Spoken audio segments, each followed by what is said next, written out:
Yeah, you know what it is. 140 for the rebel, busy man shit, nigga.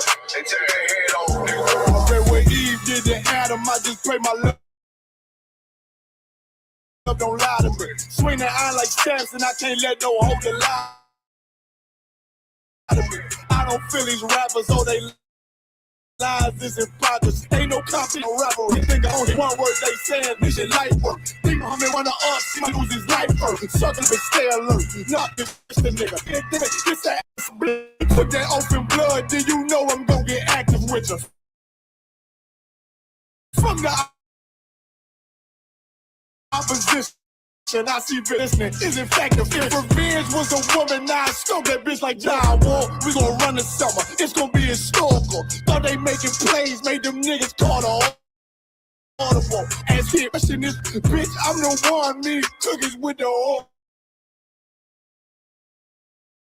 I'ma get them crackers, hell shit, I ain't to do that. Last nigga standing, do a lot of cynics for I pray you understand me. I might put a switch on this Glock and call it young pay. How you real trigger know the that you a bird feeder, claiming he a demon. What's a demon to a cold leader? That's something I ain't this shit like it. Who go up first? I in a bad situation. A gang to raise up to get shots. I'ma look like Aaron Jones when I run it. Never bite the hand and speak, so you'll never get that hand back. Bitch about 10%. I don't want to hear none of that. He dropping sword, fuck him. Just make sure you get that cover back. Look around, he ain't with us, probably cause he never was. Now my chin like you with the angels for your brothers. Yeah. I didn't want to be Richard Porter. Nigga, I am not a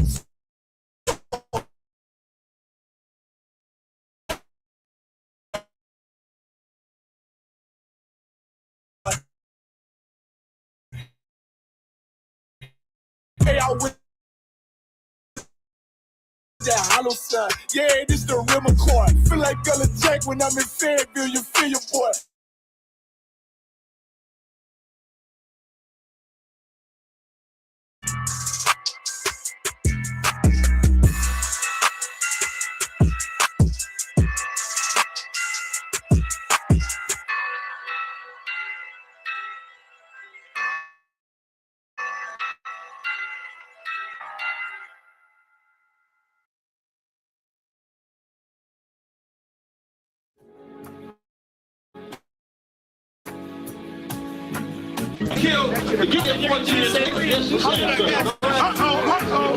Should a murderer go to jail for murdering? Absolutely. Should a thief go to jail when he steals? Absolutely. Should a robber pay back the money he robbed? Absolutely. So why shouldn't the white man pay for what he did? That's right.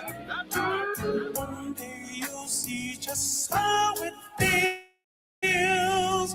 Payback is a dog. It's a dog. Payback is a dog. It's a dog. Payback is a dog. It's a dog. Payback is a dog. It's a dog. I'm in a hell of a hole. Was never expected to grow. Just obstacle set in the road. That a result of me selling my soul. The story I'm telling is cold, but yet it's what everyone knows. The white man's the devil is known. America was never our home. Only a place of captivity, safe facility, hating, disfigure me. They claim that I'm lazy, be killing me. Maybe the slavery draining my energy. 400 years and counting. The trail of my tears is countless. The fact that I'm here is astounding, but I can't wait till this shit is surrounded. Ready to tangle my king and the angel, be ready to rap, crack in the sky. Nuclear missiles will make it official. I'm capturing every cracker surviving. Put them all in chains where they need to be. Slavery for me. And let the whole world see that with them in the cages, safer in the streets. Put the dog on a leash. Get resolved for the beast. 144, get the ruler show. We could all be at peace. As soon as the trumpets are sound, your kingdom we busting it down. The only way justice is found. The time for your judgment is now. You'll see just how it feels. Payback is a dog. It's a dog. Payback is a dog. It's a dog.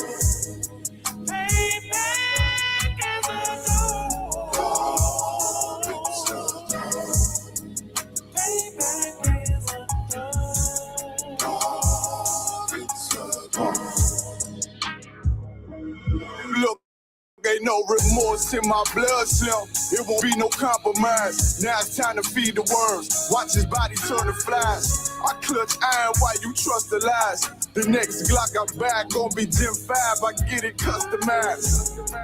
And sending shots off like farewell. Praying payback come back around like a carousel. Still remember your Honda's words ringing in my head like bells. Said you in this body, you fit a Lord, fuck the cartel. Triangle choke, apply pressure to the game like I did Vondale. Payback's a bitch in a dress, she a bombshell. Revenge is served cold, I just hope they making oxtail. Glock fresh out the box, I swear it got that new car smell. Made myself a target in the world of mad shooters. That was designed fire for our babies to pass through in the day of our king's reign. I'll be overzealous. They bought my jealous, I bought brand new pair of bellows. You'll see just how it feels. Payback is a dog. It's a dog. Payback is a dog. It's a dog. Payback is a dog. It's a dog. Payback is a dog. It's a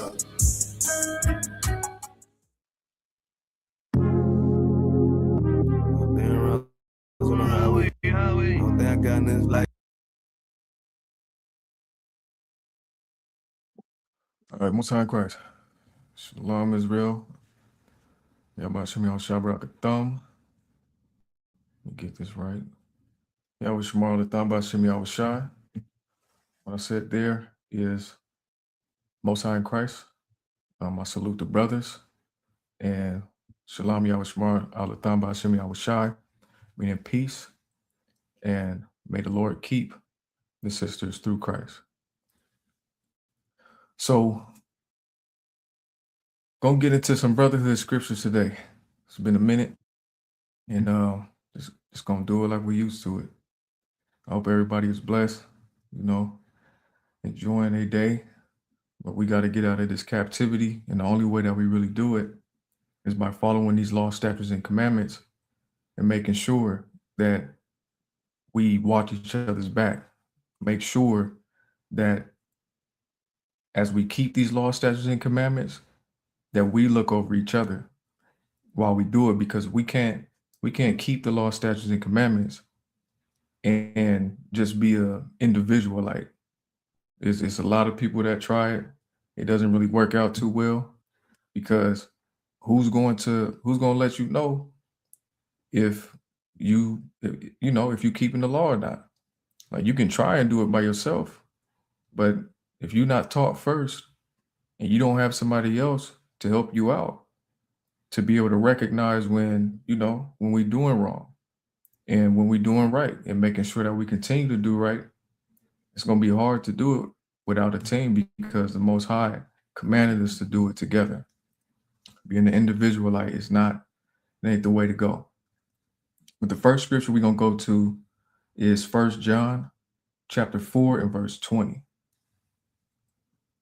Let's go over there.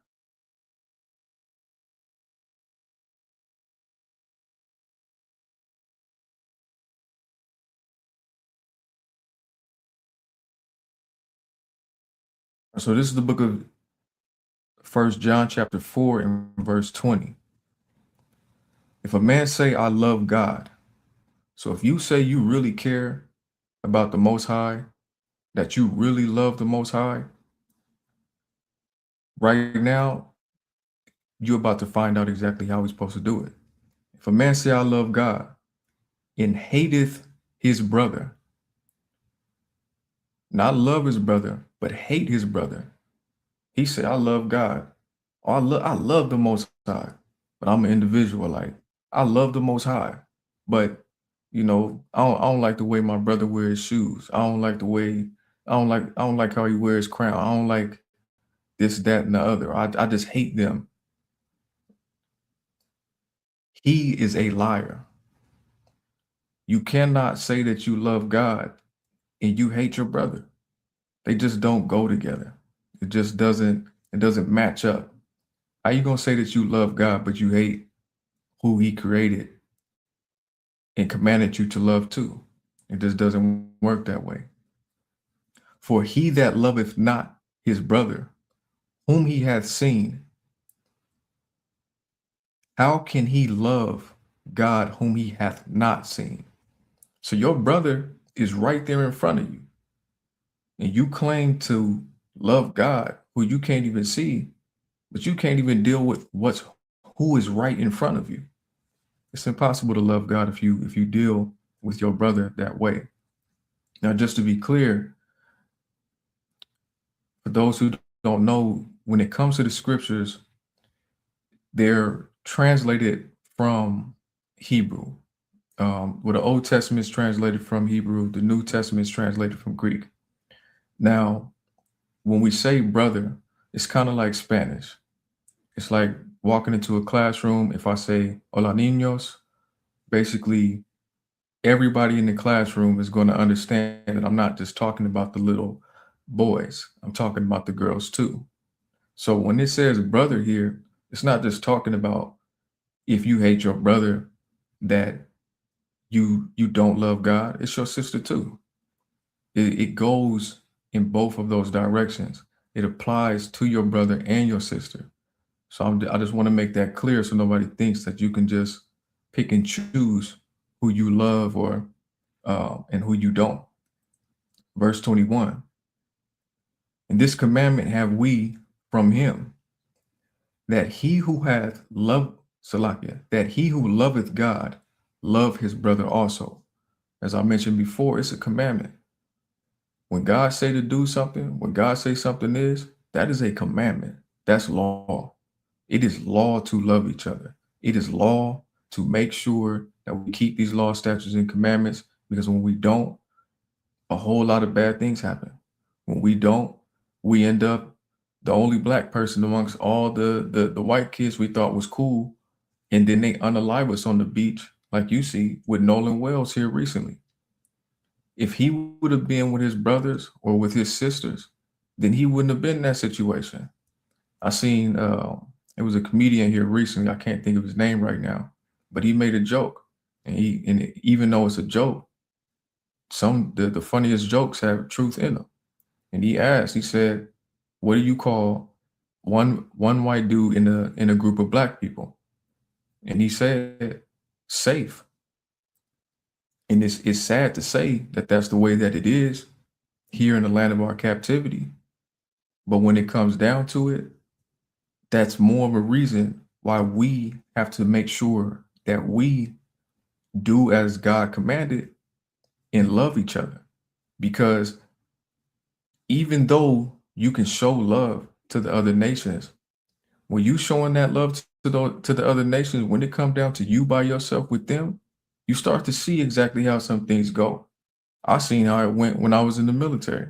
When I was there, it wasn't being with them, you get to see their different side for sure, because they weren't commanded to love us. We were commanded to love us. So we have to make sure that we stick to the script that the Most High gave us, which is these laws, statutes, and commandments, and do as he commanded us to do. So I want to go over to Matthew chapter, let's go to 5 and 22. So we can see what else in this brotherhood that we're supposed to do according to the law. So this is Matthew chapter 5 and verse 22. But I say unto you, that whosoever is angry with his brother without a cause shall be in danger of the judgment. So what this is saying here is you can't just have no reason to be upset with each other. We can't walk around doing that. That's like when you hear somebody, they say, "Oh, I don't like so and so because I don't know. I just don't like them." Like there's no cause. You have no reason to dislike them. You have no reason to nitpick with them. Salakia. You have no reason to nitpick to say that you don't like them. You just with no cause. They did nothing to you, but for some reason, you just don't like how they move. You don't like how they talk. You don't like the fact that they breathing. There's something wrong with you. And whosoever shall say to his brother, Rakah, so that's like shunning your brother, Rakah, shall be in danger of the council. So when it comes to us going to council about that situation, about us finding out that for whatever reason, you just don't like your sister, you just don't like your brother for whatever reason, for no reason, particularly right here, for no reason, it's not gonna go well for you. You will be found at fault. You will be found wrong for just not showing love to them just because you didn't, you don't know why you don't like them, but you just don't like them. We've seen it all the time around us with people in the world. Them just hating each other for no reason. God doesn't like that. And this is Christ telling us that this is just not good. But whosoever shall say, thou fool, shall be in danger of hellfire. So don't hate each other or without a cause, or just come against each other without a cause. You angry at somebody because for no reason. You can't even figure out a reason. Sit back, collect yourself, and figure out, okay, what is the reason that I feel this way or I think this way toward my brother or towards my sister? Why is it that when I see them, it irks my nerve? Because if you look at yourself first, you might realize that it's really you who is irking your nerves, because you're not checking what you're dealing with internally, and you should go and get counsel. You should go call your camp leader, call one of the men above you to find out what the issue is with you. Because if you are angry at your brother or sister for no reason, it's not helping anybody, and it's not brotherhood. All right, I want to read that last portion again. Shall be in danger of hellfire. You will be in danger of receiving judgment right here on earth.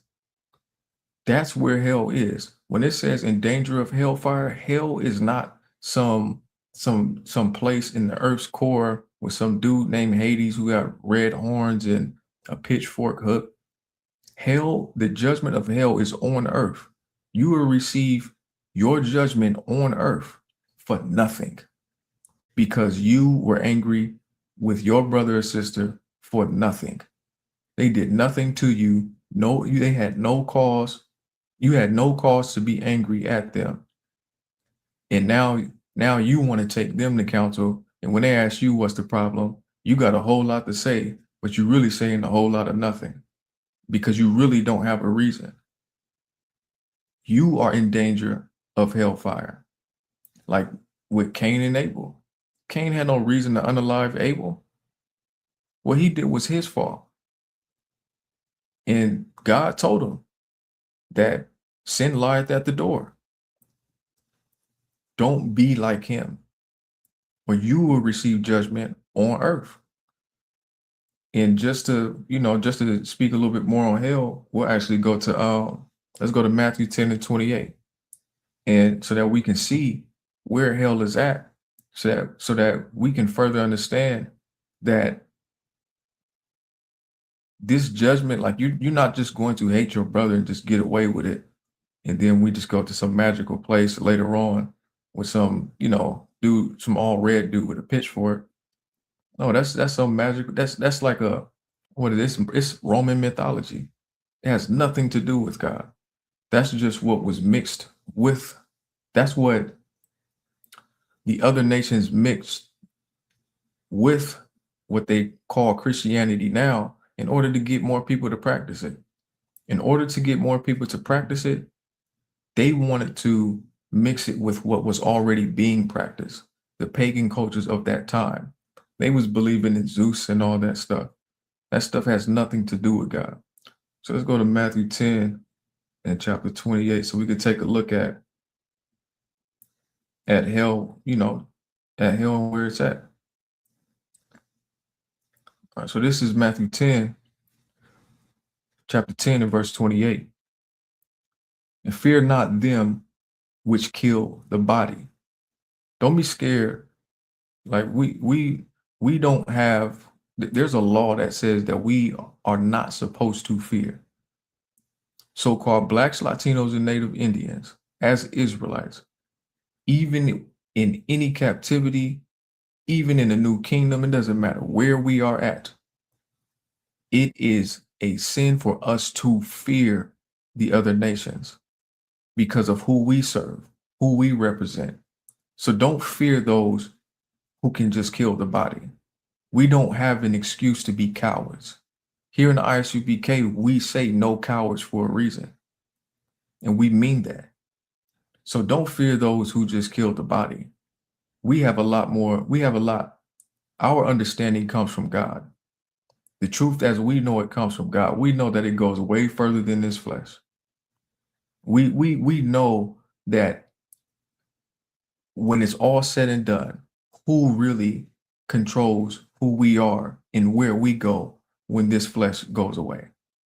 So we don't have to worry about who's going to try to do some bodily harm to us. If that's all you got, if that's the only power that you got, then you don't have any power, really, not in comparison to what we know, but are not able to kill the soul.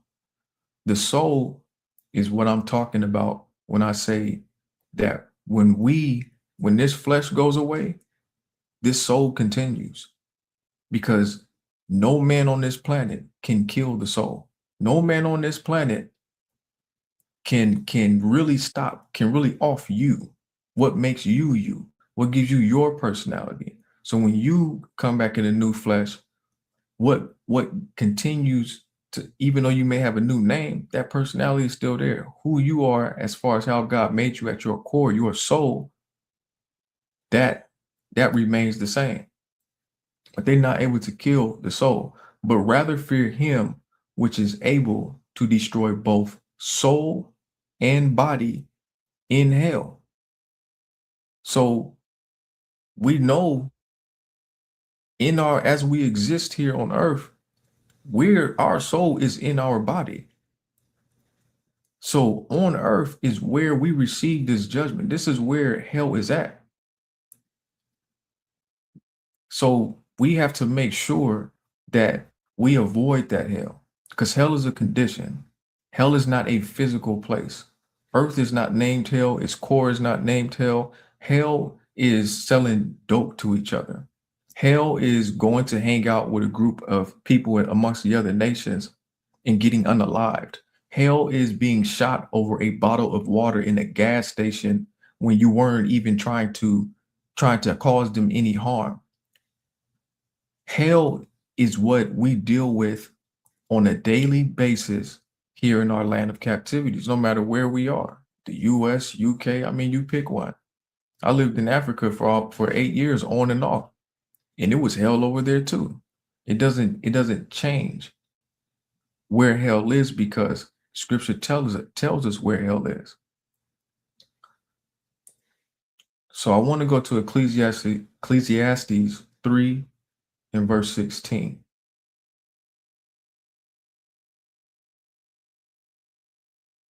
Ecclesiastes 3 and verse 16. So this is Ecclesiastes chapter 3 and verse 16. And moreover, I saw under the sun, not under Jupiter, under the sun.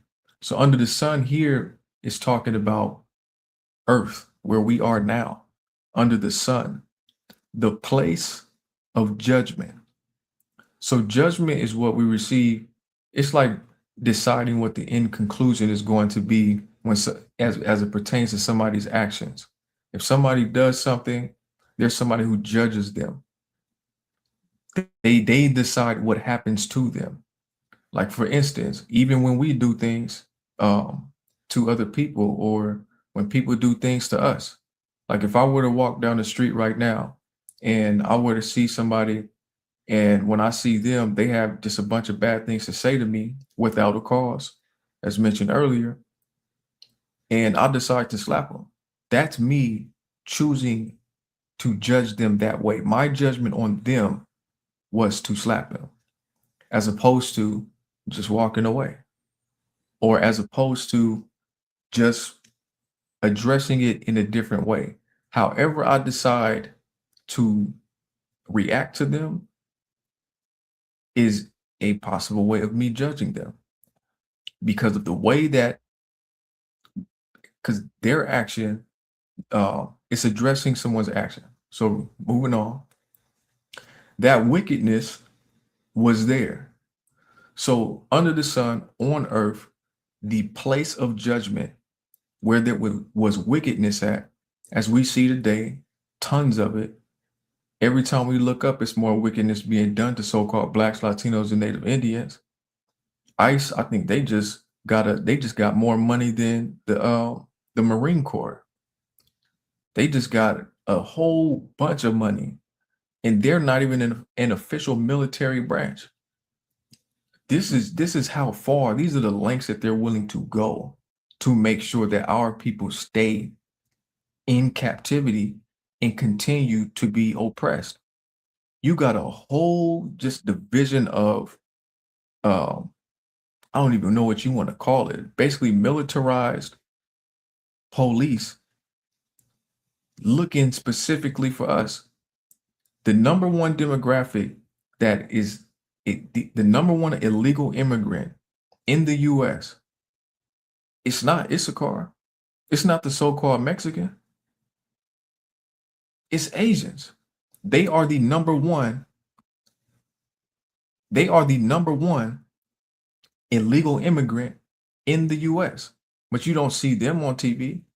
You don't see them. You don't see the ICE agents jumping into their stores, raiding their shops, kicking down their houses, having their kids behind cages. It was a terrible condition where it's terrible conditions inside there. I can't even remember all of them, but it's terrible conditions in there. But wickedness was there. And the place of righteousness, that iniquity was there. So on earth, we can see under the sun, the place of judgment. We can see that wickedness was there in the place of righteousness. So there's righteous here too. The ISUPK, we are the righteous on this earth. We are the ones going out on that pulpit of wood and reminding our people who we are as Israelites in the Bible. That iniquity was there. That sin is here too. Reason we have to go out and we have to teach our people to come back to God is because sin is here too. But as you can see, this is where judgment happens.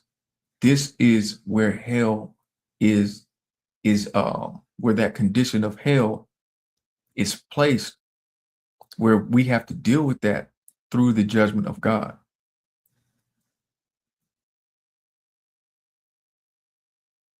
So I want to let's go to Revelations. Well, actually, let's go to Deuteronomy chapter 32 and verse 22. I want to stay on the topic of hell. Because when we don't show brotherhood, when we don't make sure that we following these laws, statutes, and commandments, we can end up in these hellish conditions. We can end up in situations that are terrible for our people. And that's the reason why we have to make sure that we come back to God so that we can get out of that, get to the new kingdom. Because once Yahushua cracks that sky, we don't have to deal with the hell that we've been in. But once we come together to get out of it, then it just makes it so much better for us. But this is Deuteronomy chapter 32 and verse 22. For a fire is kindled in mine anger, and shall burn unto the lowest hell. So God right here is saying that a fire is kindled in his anger. He's just saying he is extremely upset about what's going on, and shall burn unto the lowest hell. To the lowest hell. Let's keep that in mind. and shall consume the earth. It didn't say Pluto. It said the earth unto the lowest hell, and shall consume the earth with her increase. Hell is a condition that we have to deal with here. It's not a condition that we have to deal with in, like I said, in the earth's core or in some type of Roman mythology with some Greek creatures and all that other gobbledygook that they tell us. It has nothing to do with where hell is. We have to deal with it here, and it's important to know where hell is, because if we don't know where we have to deal with those conditions of hell, we're not gonna know that we're in hell to get out of it. That was some of the problems when we were enslaved. When we were enslaved, Harriet Tubman was trying to save some of our people, and when she was trying to save some of us, you know what some of our people said? They were like, "Oh, I don't want to go." It's like, "Why don't you want to go?" "Because Master gives me sleeps, he gives me eats, he gives me all this." And because they didn't realize that they were in hell. They didn't realize that they were the strange fruit. They didn't realize that if we didn't get out of that captivity, that we would end up the barbecue on July 4th, because we were not included in that independence letter. We were not included in that at all. It said all men were equal, but we were still 3/5 of a person. I don't even know if they changed that to this day, but that is hell. And if we don't recognize what the hell that we're in, we will stay in this condition. And that's why we're still here now, because not enough of our people have recognized where we are. Reading on. And set on fire the foundations of the mountains. The mountains are right here on earth. He didn't say set on fire the foundations of where Zeus is at, of Zeus's bedroom, or wherever the dude with the pitchfork is. He said right here.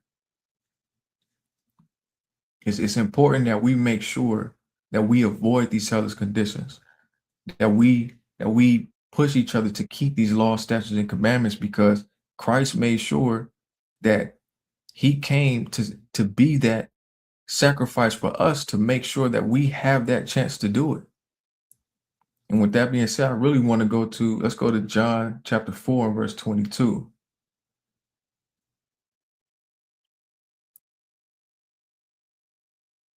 Let's see. So this is the book of John chapter 4 and verse 22.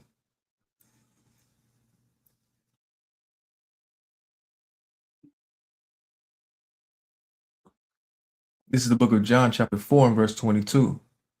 Ye worship, ye know not what. We know who we worship.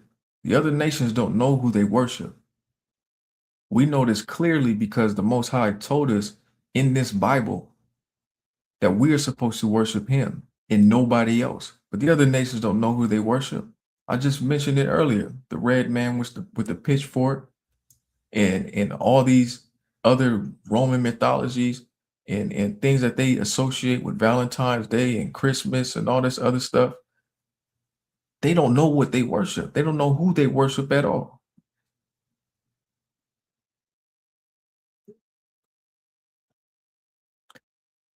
Shalakia. We know what we worship. Once again, just to double down, we know what we worship. We know who we worship, and we know that he is the most high power. There is none above him, none at all. And this is Christ speaking, letting us know that we know who we worship, and we have to make sure that we let each other know and remind each other that we know who we worship, so that we know that that is the way that we get out of these hellish conditions. For salvation is of the Jews. This is who Christ came for. He came for us. That is who he died for. It wasn't for nothing. It wasn't for naught. For salvation is of the Jews. So we have to understand that in order to get out of these hellish conditions, that we have to make sure that we focus on this salvation. Because in order to get this salvation, we have to come together. We have to show brotherhood, and we have to make sure that we follow these laws, statutes, and commandments.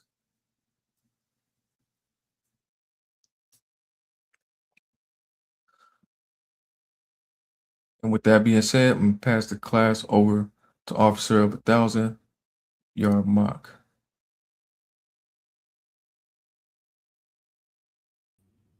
Oh wait, Salak.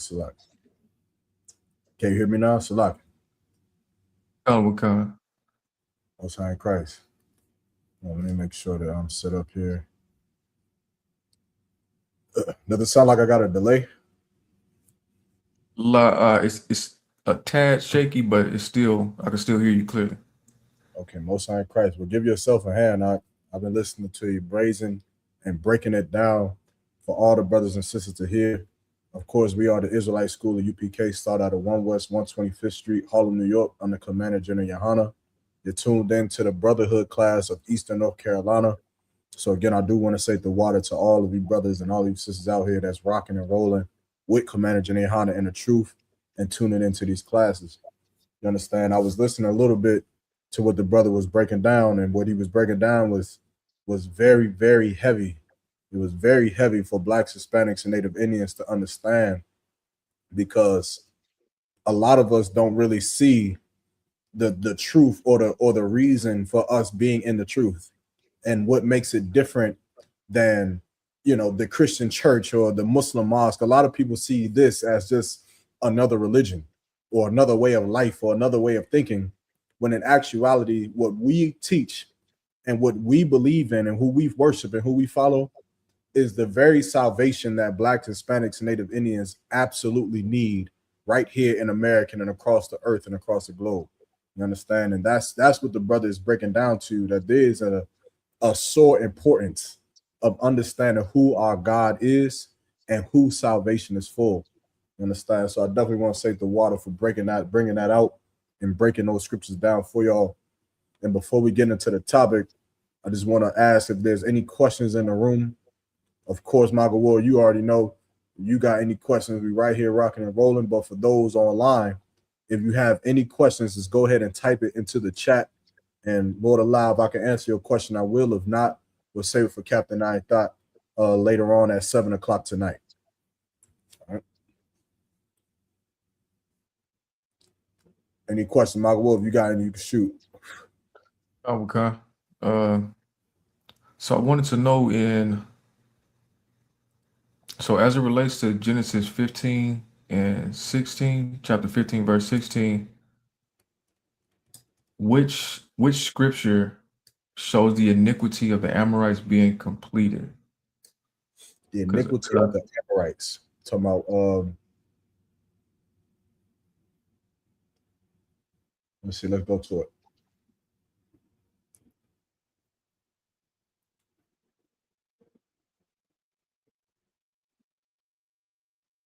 Still, like I couldn't hear you clearly. Oh, so I was saying let's go to, I believe this is after the angel spoke to Abraham and told him that his seed would be a stranger in another land. Okay. Mm-hmm. So let's go there and let's start at verse 13. Okay. So this is the book of Genesis, chapter 15 and verse 13. Mm-hmm. And he said unto Abram, know of a surety that thy seed shall be a stranger in a land that is not theirs. And the seed of Abraham is who in this context? This is so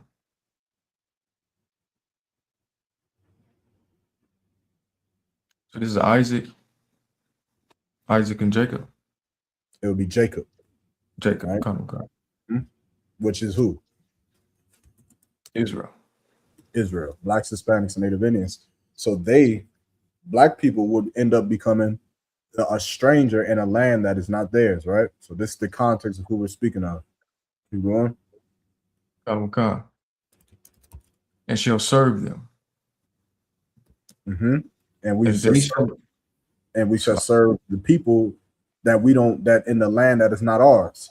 To just to give it to, we will be slaved in America. Hold on 1 second. Bear with me 1 second. Hello? No, yeah, I'm teaching the class right now. I have to deal with it after.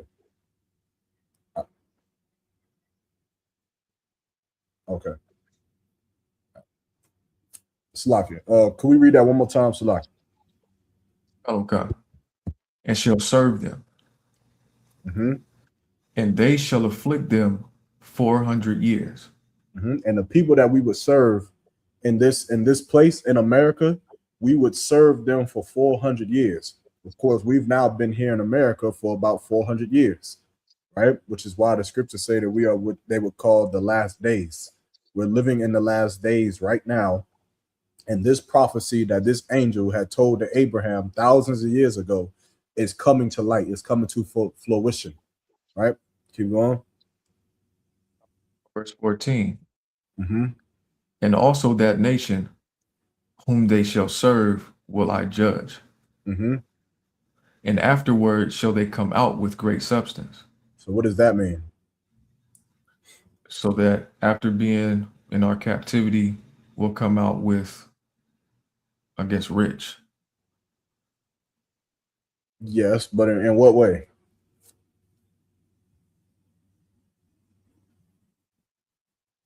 So the first thing that come to mind is money, of course. Mm-hmm. Aside from that,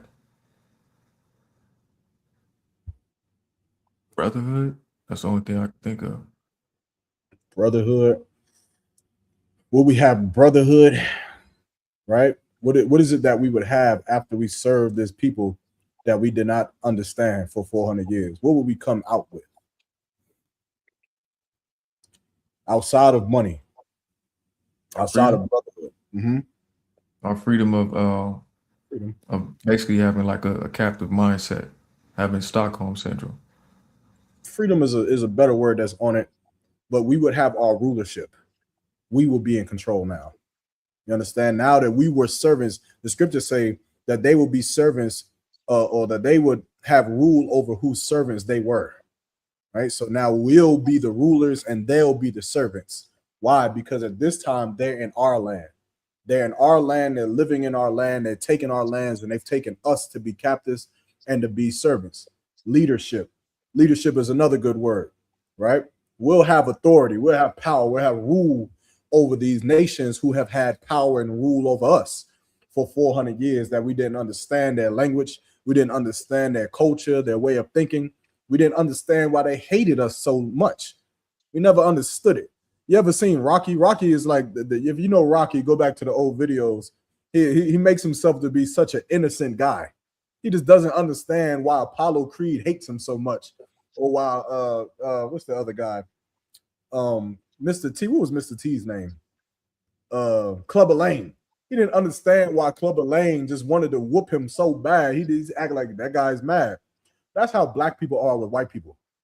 We try to find reasons, like, why do white people hate us so much? Why do the Amorites hate us so much? Well, one day God is going to free us from the captivity of the Amorites and all of the heathens who have put us in servitude, and will have power over them. We'll be granted the power to rule over them as they have had their time to rule over us. Keep going. I will come, verse 15. And thou shalt go to thy fathers in peace. Mm-hmm. Thou shalt be buried in a good old age. Meaning we would now have life. Like the time we was living back then, we were dying from sicknesses. We were dying from being oppressed. We were dying from being unalived because we were slaves. But after this, we would then have life. We would be able to live and see generations after us be able to live and prosper. And we would die knowing that our great grandchildren were in good hands, and not dying knowing that our sons and our daughters were going to be nothing but slaves. Keep going. I will come, verse 16. But in the fourth generation they shall come hither again. Mm-hmm. For the iniquity of the Amorites is not yet full. For the iniquity of read it again from the beginning of the verse. Okay. But in the fourth generation Mm-hmm. they shall come hither again. Mm-hmm. For the iniquity of the Amorites is not yet full. So the iniquity of the Amorite, what does iniquity mean? Sin. Mm-hmm. So the sin of the Amorites were not yet full. So what is God giving the Amorites? What did he give them? So he's giving them time to finish out their sinning. He's not giving them time to finish their sins. He's giving them a chance. He's giving them a Stop. chance. Come. He's giving them a chance to stop sinning. Like the Lord is letting you know that you're going to be in servitude for 400 years in this land. And in this land, you're dying. You're being oppressed. But after you have been oppressed and after you've died for 400 years, one day the Lord is going to bring you out of this servitude, bring you out of this captivity, and he's going to give you power, give you salvation. You understand? But now, in the fourth generation, they shall come hither again, for the iniquity of the Amorites is not yet full. Meaning what?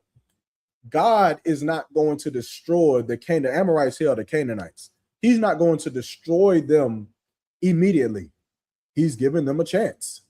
He's giving them time. He's giving us, somebody said it online, right? He's giving them grace. He's giving them opportunity to change. A white man has had an opportunity to change. He's had it. He's had it since Columbus sailed the ocean blue to change his ways, to say, you know what?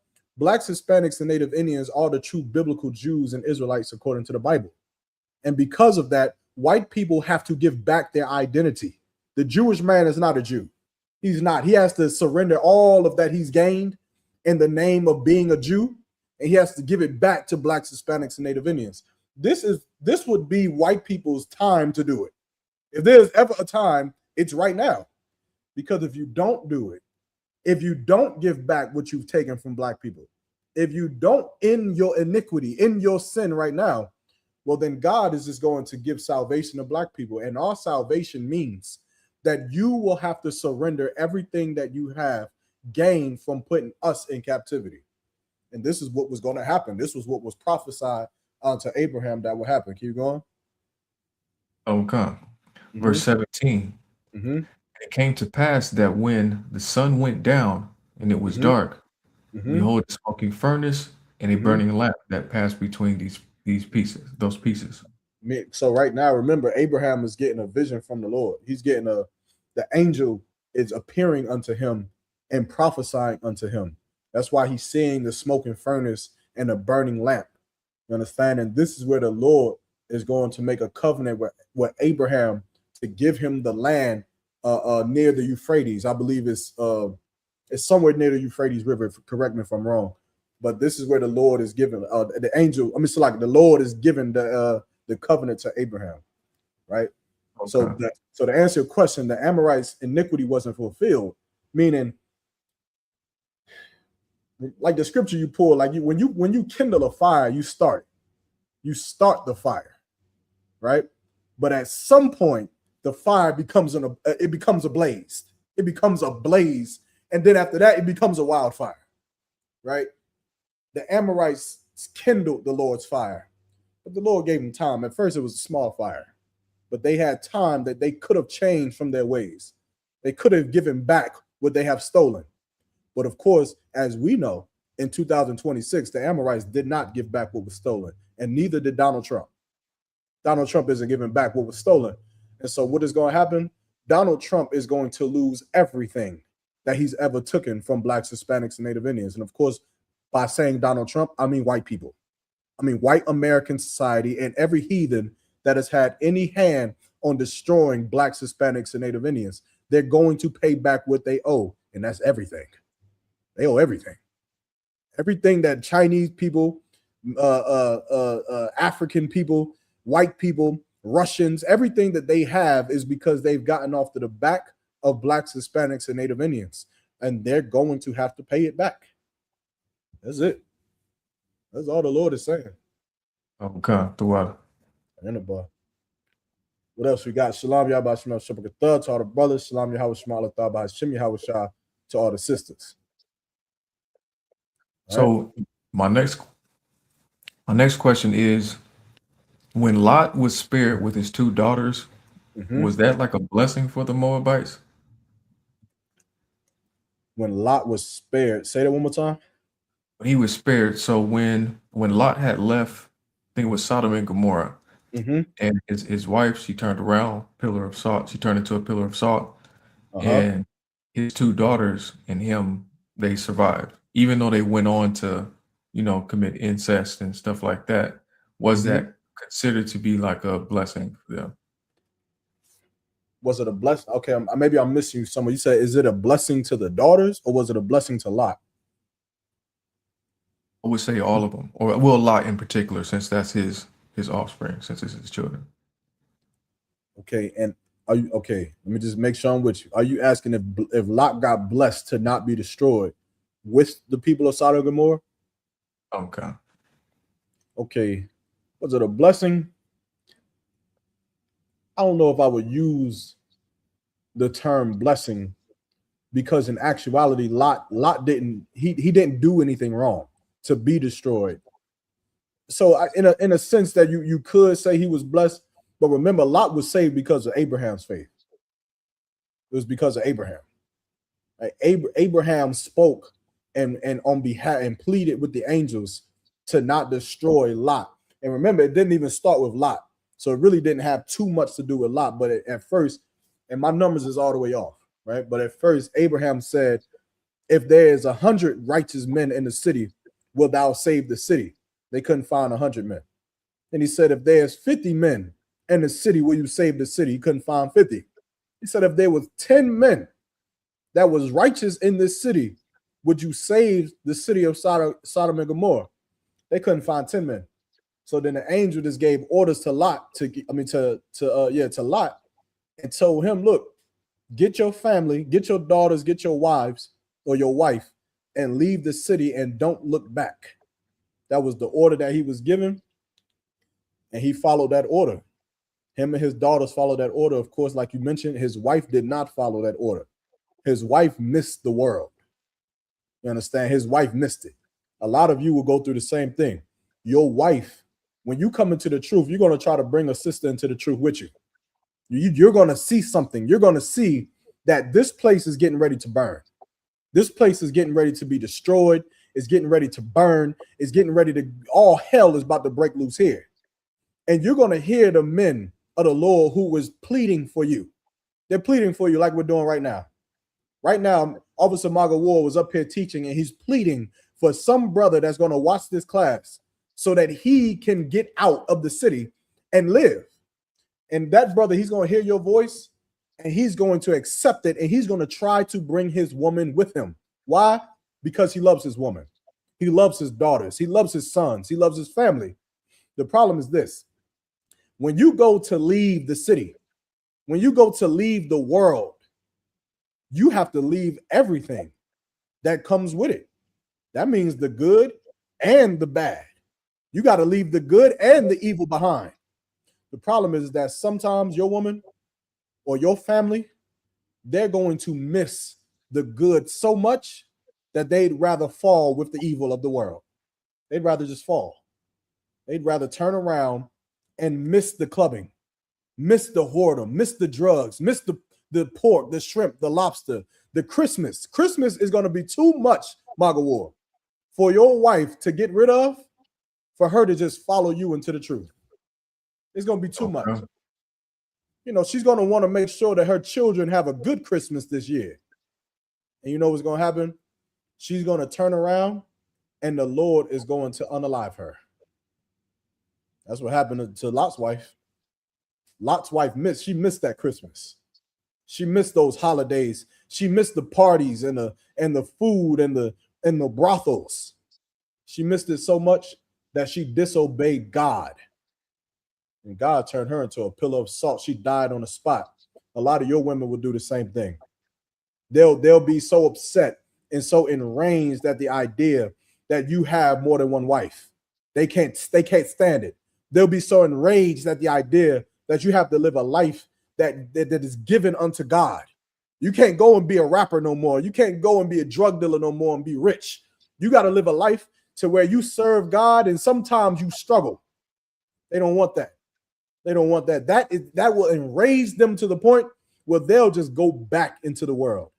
They'll just go back into it. And you know what'll happen? They're going to die with the rest of the world. They'll just die with them. They'll just die at 50. They'll die from high blood pressure or gout or some kind of lung disease or cancer, or they'll get AIDS, or they'll get beat by their new husband. Their new husband's going to beat them to hell. He's going to beat them to piss. And they won't have any idea of how to get out of it because now they're stuck. Now they're in the world when they should have just followed you. So what I call it a blessing, of course, anything that the Lord gives us a blessing. But what was more was Lot's obedience to God. God gave his order. Lot followed it. His wife did not. Yeah. Okay. You understand? Because if we leave it at blessings, then guess what? That means Lot's wife was blessed too. She was blessed. She received the order on how to get out of Sodom and Gomorrah, but she didn't live. She didn't live. She didn't want the blessing. She wanted to party.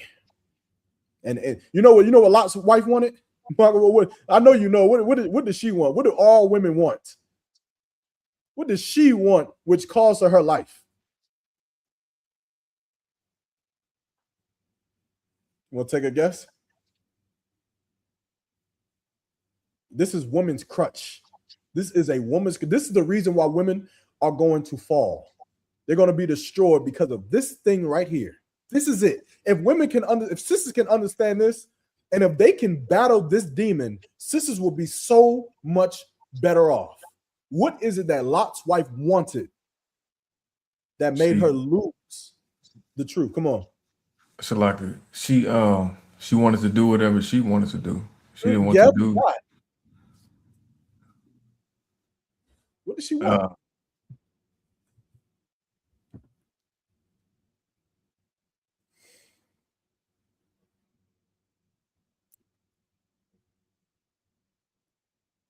Anybody in the chat want to take a shot? What did Lot's wife want? What does any sister want, which will make them leave the truth? Which will make them turn their back on God? What does she want more than anything?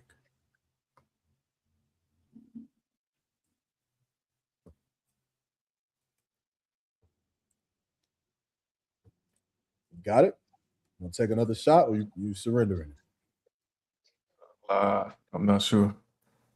America is burning said Lot's wife didn't like order and stability. Quadra said things. She wanted things. I'm sure she wanted things. Things, you know what? Things is almost on it. You're almost at the answer by saying that. She wanted things. Things that what? Things that what? Sisters hate this. I know a sister's supposed to answer this quickly because the sister knows it. A sister wants this thing even while she's in the truth. She wants it at nighttime, in the morning time, in the daytime. She wants it when she's working out, when she's eating, when she's mad, when she's sad. She wants this thing all the time. What does she want? Lot's wife was materialistic. Y'all like beating around the bush. Y'all is not giving it to me straight. Comfort, familiarity, everything y'all are saying is right. But all of these things, the materials, the comfort, the familiarity, the things, order, stability, all of these things make a woman what?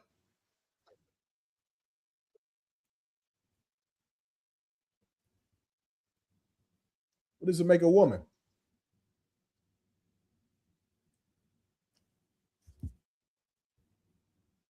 Attention is another one. Attention makes a woman what? There you go. That's the answer. That's it. Lot's wife wanted to be happy. And that's the fall of women. That's the downfall. Because their life at some point becomes so encumbered with the idea, I have to be happy. You understand? You know how many women are not in the truth? And the reason they're not in the truth is as simple as, I just wasn't happy. Michael, how many women do you know are not with their man? And the excuse isn't, oh, he was beating on me. The excuse isn't, oh, he was a drug addict. The excuse is never that. The excuse is, I just wasn't happy. Oh, I just God. wasn't. How many movies have you seen where the girlfriend say, "Girl, does he make you happy? Does he make you happy?" That's the fall of women. He made you unhappy. Oh my God. If he makes you unhappy, then you must leave him. You must leave him and go be happy. Well, Lot's wife wanted to be happy. And what made her happy was disobeying God. That's what made her happy. She put her happiness and her peace over serving the Most High. Let me tell you something. All of you sisters out there, stop trying to chase happiness. Just stop doing it. Stop trying to chase happiness and chase things that are relevant to your life. You know, like Margaret Ward, let me ask you a question. Do you think that when a sister goes to be a lawyer and she's in law school, do you think that makes her happy? You think it makes her happy to go through all of the shit that she has to do to go to law school? Absolutely not. It absolutely makes her angry. You know how many women are in law school who are mad as hell at the homework they have, at the caseloads that they have to do? You know how many women are in nursing school who are terribly angered at the fact that they have to stay up until 5 a.m. studying? You know why? Because they're not chasing happiness. No, they're chasing a degree.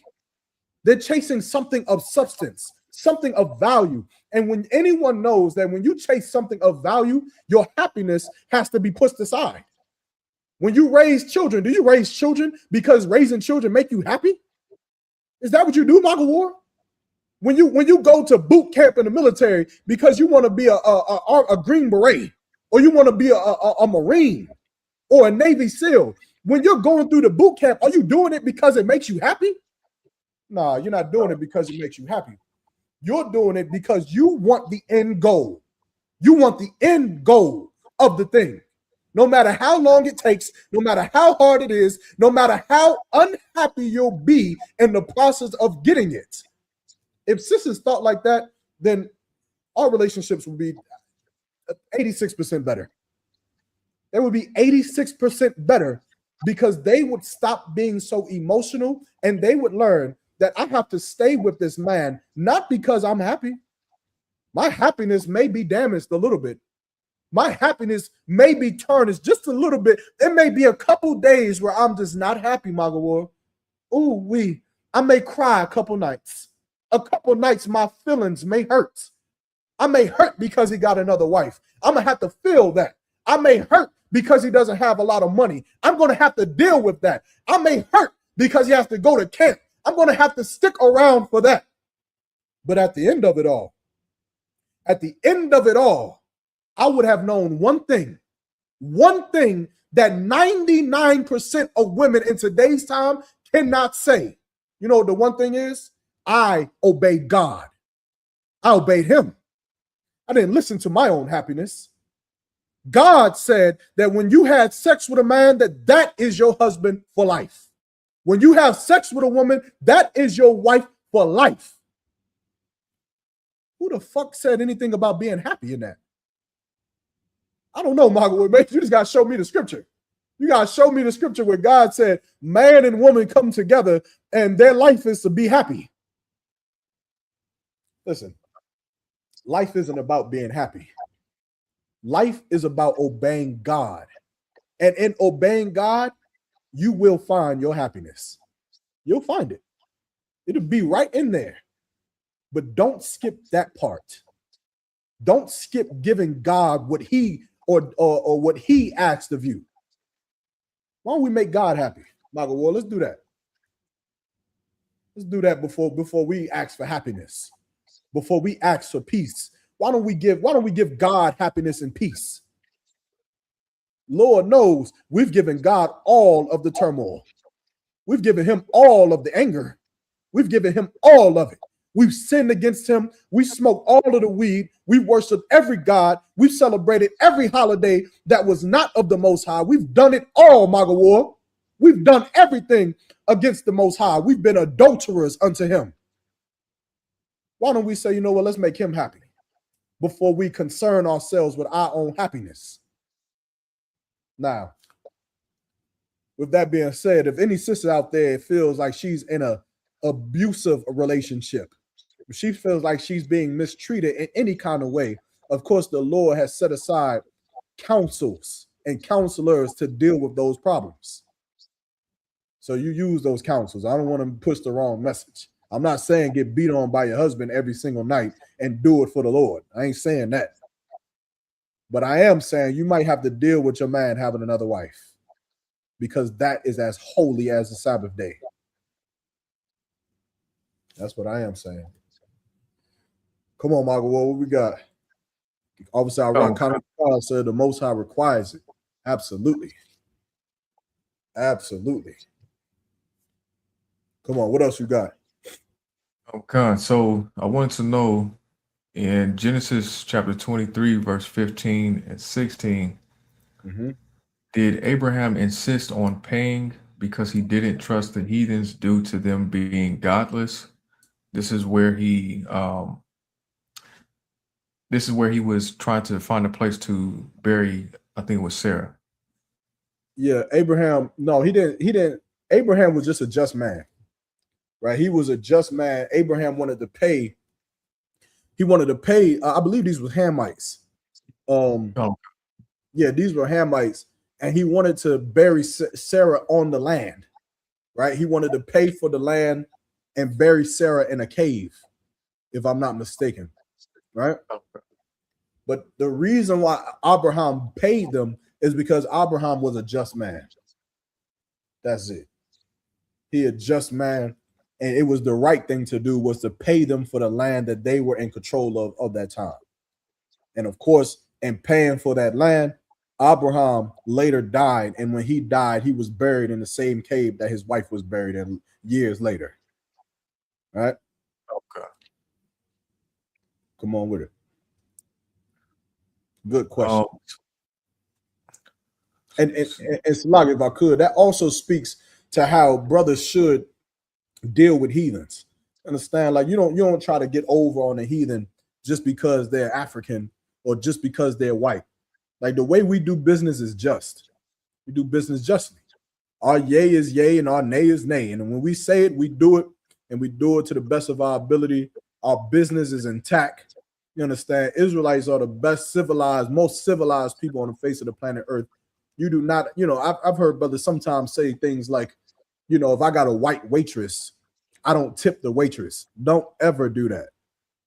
Don't ever, ever, ever, ever do that. You understand? Officer Rock is correct. You be professional. You act like you have some home training.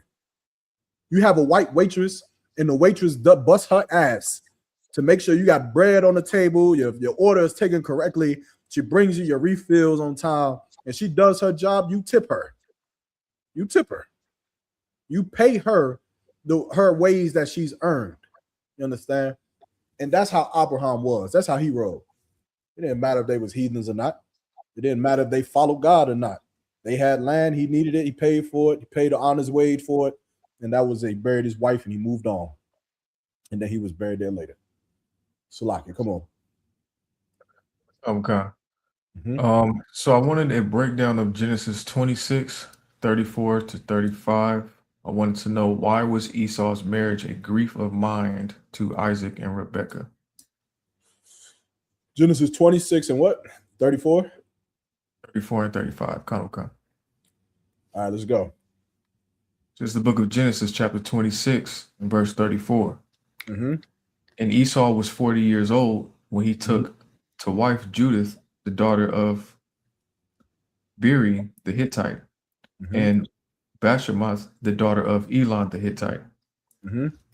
Verse 35, which were a grief of mind unto Isaac and Rebekah. So is it saying it was a grief of mind because he married the other nations, or is it saying, is it another reason why it was a grief of mind? It was because of who Esau married. Right? Okay. So Isaac is the son of who? Abraham. And Abraham, he set up a marriage for Isaac to marry Rebekah, who was, of their people at the time. right?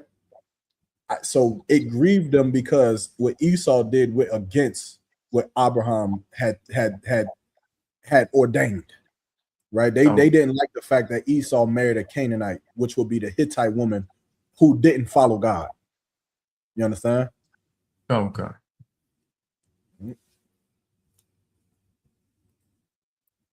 So I also select. Yet the dogs eat of the crumbs. So like I might have missed the reference for that, but absolutely they do. Go ahead, Margo. What you got? Okay, I wanted to know in Genesis 27 and 36, is the blessing separate from the birthright? Yes, Okay. but we can read it. 27 and 36. Okay. All right, let's go. It's the book of Genesis, chapter 27 and verse 36. And he said, is not he rightly named Jacob? For he hath supplanted me these 2 times. He took away my birthright, and behold, now he hath taken away my blessing. And he said, hast thou not reserved a blessing for me? So now, who is this speaking? This is Esau. This is Esau. Esau is doing what? What is he being?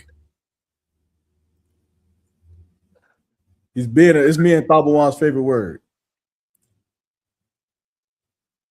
Yeah, you've been out there in Kensa for a long. You forgot.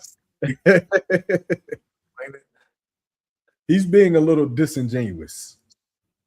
Esau's being a little disingenuous. Read what he said again. Okay. And he said, is not he rightly named Jacob? For he hath supplanted me these 2 times. He took away my birthright, and behold. He said he took away his birthright. Did Jacob take away his birthright?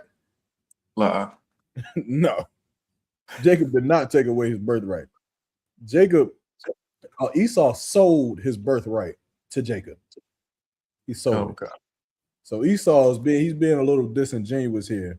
You understand? And he's lying. Right? Keep going. Okay. And behold, now he hath taken away my blessing. now he said, now he got my blessing too. He's taking everything away from me. Keep going. Okay. And he said, how hast thou not reserved a blessing for me? Keep going. Verse 37. And Isaac answered and said unto Esau, behold, I have made him thy Lord, and all his brethren have I given to him for servants, and with corn and wine have I sustained him. And what shall I do now unto thee, my son? So he's saying, so what should I do now unto you? Keep going. Okay. Verse 38. And Esau said unto his father, hast thou one blessing, my father? Bless me, even me also, O my father. And Esau lifted up his voice and wept. So now he's begging Isaac. He's begging Isaac for a blessing. He's saying, damn, let me get something. He said, dang, you done gave Jacob everything. He took the birthright from me, and he took the blessings from me. And he got servants and all of this, that, and the third. Can I at least get something? Can I get something from you? Right, keep going. Okay. It's like and wept. Verse 39. And Isaac his father answered and said unto him, behold, thy dwelling shall be the fatness of the earth, and of the dew of heaven from above. Meaning where? You're going to be able to dwell everywhere. You're going to be able to be everywhere all over the earth. Keep going. Come, verse 40. And by the sword shalt thou live. And by the what? And by the sword shalt thou live. And by the sword shalt thou live. Yeah. So Isaac gave him a blessing. And his father's blessing was to bless him with the sword, meaning he would know how to hunt and kill. And that is the progenitor of white people today. White people are absolutely blessed by the sword, which is why they have FBI first 48, FBI's top most wanted. Like white people know how to kill you. That's what they are good at. There's no denying that. They know how to Call of Duty, Modern Warfare, kill you with sound button bomb drones. They know how to get you straight up and down. And that's their blessing. They're good at it. Their father blessed them with that thousands of years ago.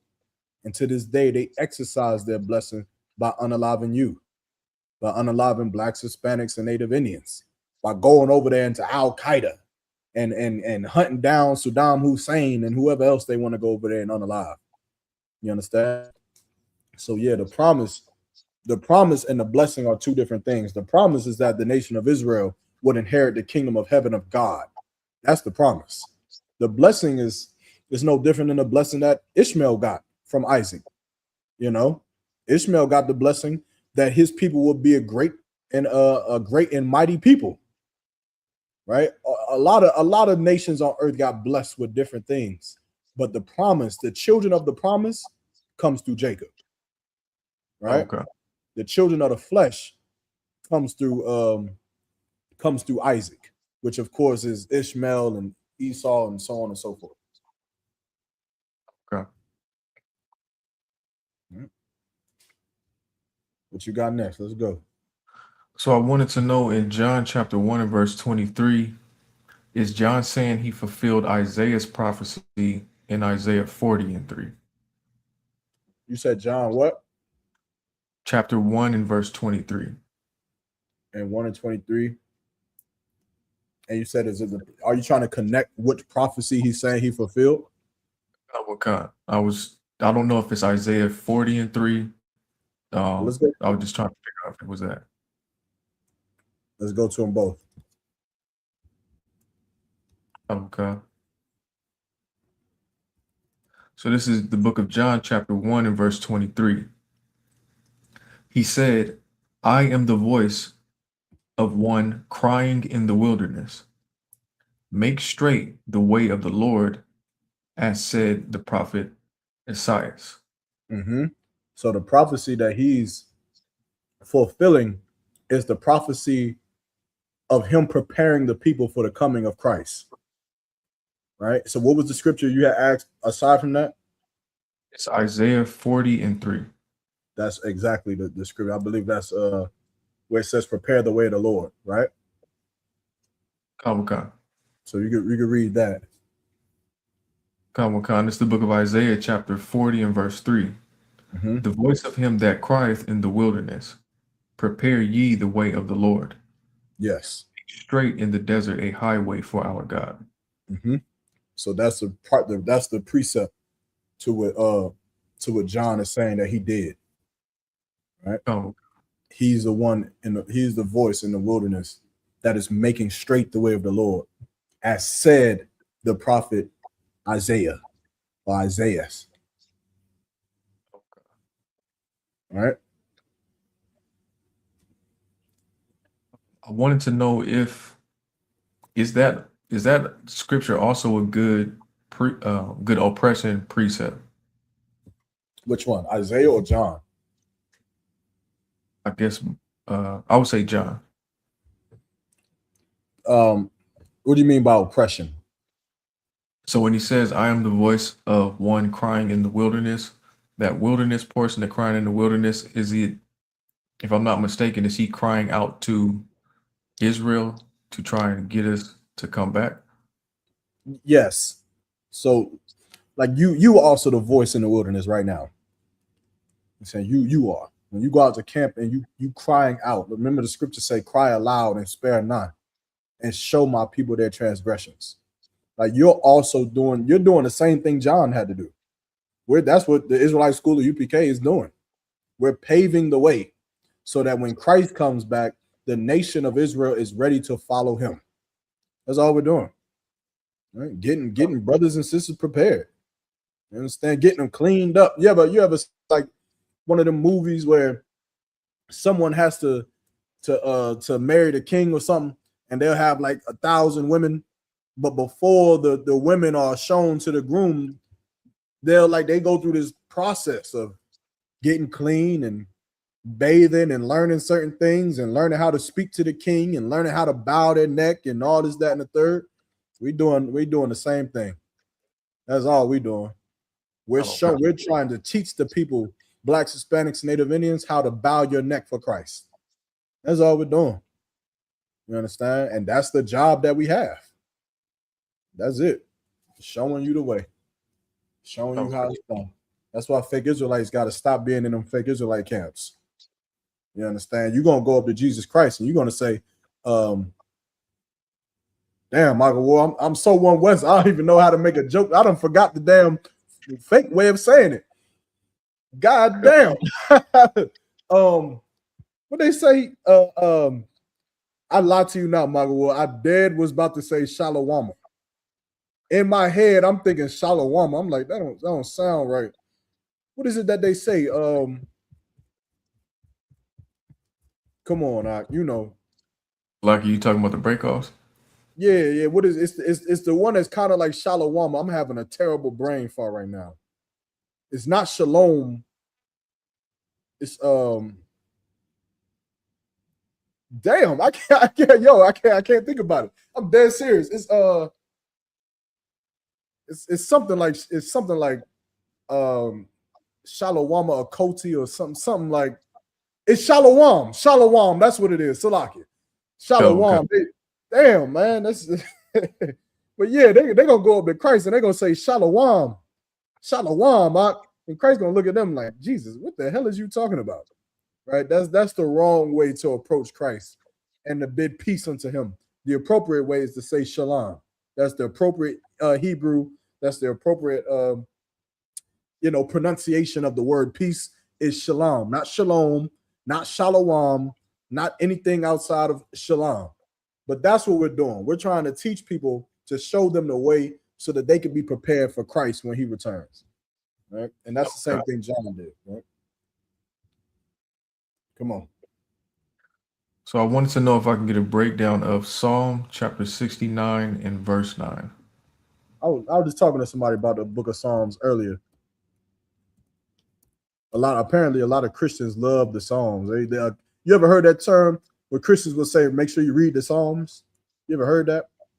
Oh, okay. Yeah, I don't even understand why they would say something like that. I guess there's a lot of beautiful things in there or something that they like. I guess. I don't know. Maybe. You said Psalm 69 and what? 69 and 9. 69 and 9. All right, let's go to it. Okay, this is the book of Psalms, chapter 69 and verse 9. For the zeal of thine house hath eaten me up, and the reproaches of them that reproach thee are fallen upon me. And the what? And the reproaches of them that reproached thee are fallen upon me. Yes. So who's speaking here? David. David. King David is saying, he's saying, let me see. How can I give this to you without give it to you? Go up to verse 7. Oh, okay.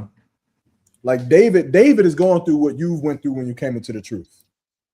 Right? A lot of brothers and sisters, you are going to go through this exact very thing that David is going through, right? Where you're going to have to suffer because of the truth, right? Go ahead, read what you got. Verse 7. Because for thy sake I have borne reproach. Because of what? For thy sake I have borne reproach. Because of, wait, read that again. It went out. I want to make sure you say the word. Okay.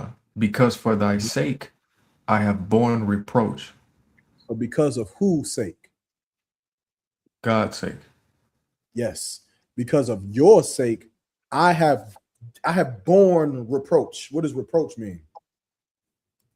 Basically, people don't like me for whatever reason. Like they reject me. Like they don't like what I do. They don't like what I stand for. My presence is disgusting to them. It's I'm a reproach to them. Yeah, reproach it's an expression of disapproval or disappointment, right? So I've borne this reproach because of your sake, God, because I love you, because I speak your words. I've borne this reproach. Keep going. Oh God. Shame hath covered my face. Shame has covered my face. Now, David is now what? He's realizing that he's naked. He's realizing he's naked. Remember, in the Garden of Eden, when Adam and Eve realized they were naked, that was a bad thing. It was bad to realize that they were naked. Being naked was good. It was good to be naked because they were not like everyone else. But when they realized that I'm not covered by Christianity, I'm not covered by Christmas and holidays and Esau and different cultures like everyone else, they realized I'm naked and not covered like you, and they were ashamed of it. Adam and Eve were ashamed of it. Now David, he's feeling the same shame. He's feeling it. He's feeling like, damn, because I serve the Most High, because I'm in the Israelite school of UPK and I speak your words, because I go to camp, because I have multiple wives, because I teach this and I teach that. My family hates me. I've borne this reproach. And now shame is covering me. Damn, Margot, I got to go to the family reunion. Damn, Margot, I got to go to the cookout. And when I go to the cookout, I'm going to be the one Israelite there. I'm going to be the only one who everyone decides to hate. You know who else is going to hit? Sisters. It's going to bring sisters. The sister's going to go through this as well. You're going to be married to a brother that got more than one wife. You know what you'll never do? You'll never go to the cookout and say, I'm married to my husband. He has another wife. Because shame is going to start to cover you. You're going to feel like, man, I'm living in a cult. That's what you're going to start to feel. You're going to start to say, damn, I'm actually in a cult and I'm not happy. David was going through the same thing. And shame started to cover him. Keep going. Verse 8. Mm-hmm. I am become a stranger unto my brethren, Mm-hmm. and an alien unto my mother's children. I become a stranger unto my brethren, my friends, my loved ones, my literal brothers and sisters, my mother's children. I'm an alien unto them. I'm unrecognizable unto them. I'm not even the same. I don't even hang out with them no more. And isn't that the beauty of the truth? Is that when you come in here, you still love your brothers and sisters. You still love your mothers and your aunties and your uncles and your cousins. You love all of them. It's them that hate you. It's them. They hate you. And that's the battle that every brother and sister in the truth, you take up. You take up the mantle of that battle because you know what Christ said. If the world hate you, know that it hated me before it hated you. For if ye were of the world would love its own. But because ye are not of the world reject you.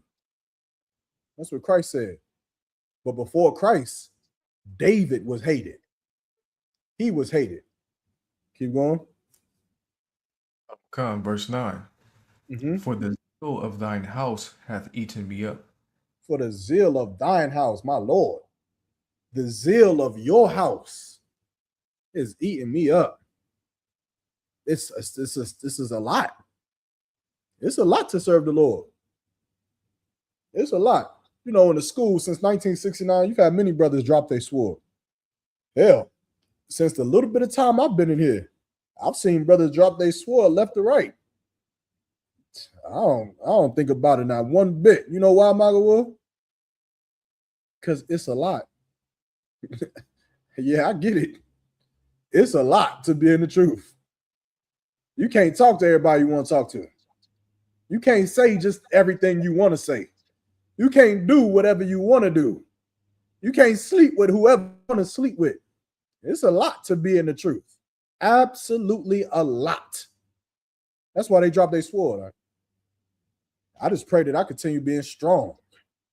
That's all I could pray. I pray I continue being absolutely courageous enough to deal with the shame of being in a lot, which is the truth. Truth is a lot. Them brothers who dropped their sword, they couldn't deal with a lot. They couldn't deal with it. We deal with it on a daily basis. And David, during this time, he had to deal with a lot of shame, a lot of hatred, a lot of betrayal he had to deal with. Keep going. Okay. And the reproaches of them that reproached thee are fallen upon me. And the reproaches of them that reproach thee are fallen upon me. Let me see if you get it. Break this down. What is David saying here? So what he's saying is those that hate God, now they hate him too. God ain't right here. God ain't on this screen right here on YouTube. We on YouTube on StreamYard. Who face on the screen? It ain't God face. It ain't Jesus face. It's me. This Officer Yaramak. Someone who hates God. What they gonna do? They gonna come attack me. They gonna get on the live today and they gonna say, "You ugly bastard, shut up, get a job. We hate you. We wish you die. I hope you get hit by a bus tomorrow." That's what they're gonna say. They're gonna say it to me. You know why? Because they hate God. But God isn't here to accept their hatred. I am though. Maga War, you were here. Yazakar, you're here. Iraq is here. Commander Jenny Hanna is here. And because they hate God, they're going to cast their reproach that is for God onto you. They're going to give it to you. And that's what David had to deal with. He had to deal with the world hating him because in actuality, they just hated God. That's why I like to say it all the time. If you got a problem with what the Israelite School of UPK teaches, take it up with God. Because we teach what God says. We do what God says to do. And if you have a problem with that, then take it up with him. Go curse God out. Go tell God. Go tell the Most High to get a job. Go tell him. Of course, they'll never do it. They'll do it to us, and we'll have to carry that burden. We just have to carry it. Keep going. Okay, verse 10. When I wept and chastened my soul with fasting, that was to my reproach. Keep going. Verse, I made sackcloth also my garment, and I became a proverb to them. Oh, it's like we got to your question, right? That was in verse 9. Okay, we just verse 9. Con. All right, what we got? Oh, let me hold the next one. Let me get to Troopers Yazakar's question and Sirach 3 and 31 if I could. Okay.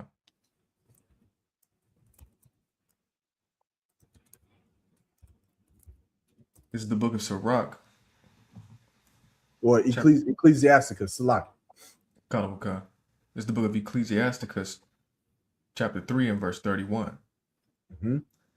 And he that requireth, Salaka, and he that requiteth good turns, Salaka, and he that requiteth good turns is mindful of that which may come hereafter. And he that requiteth good turns is mindful of that which may come hither, Salaka, hereafter. All right. What is requiteth good? I'm not sure what the definition of requiteth is. I can get that. Let's go to it. Okay.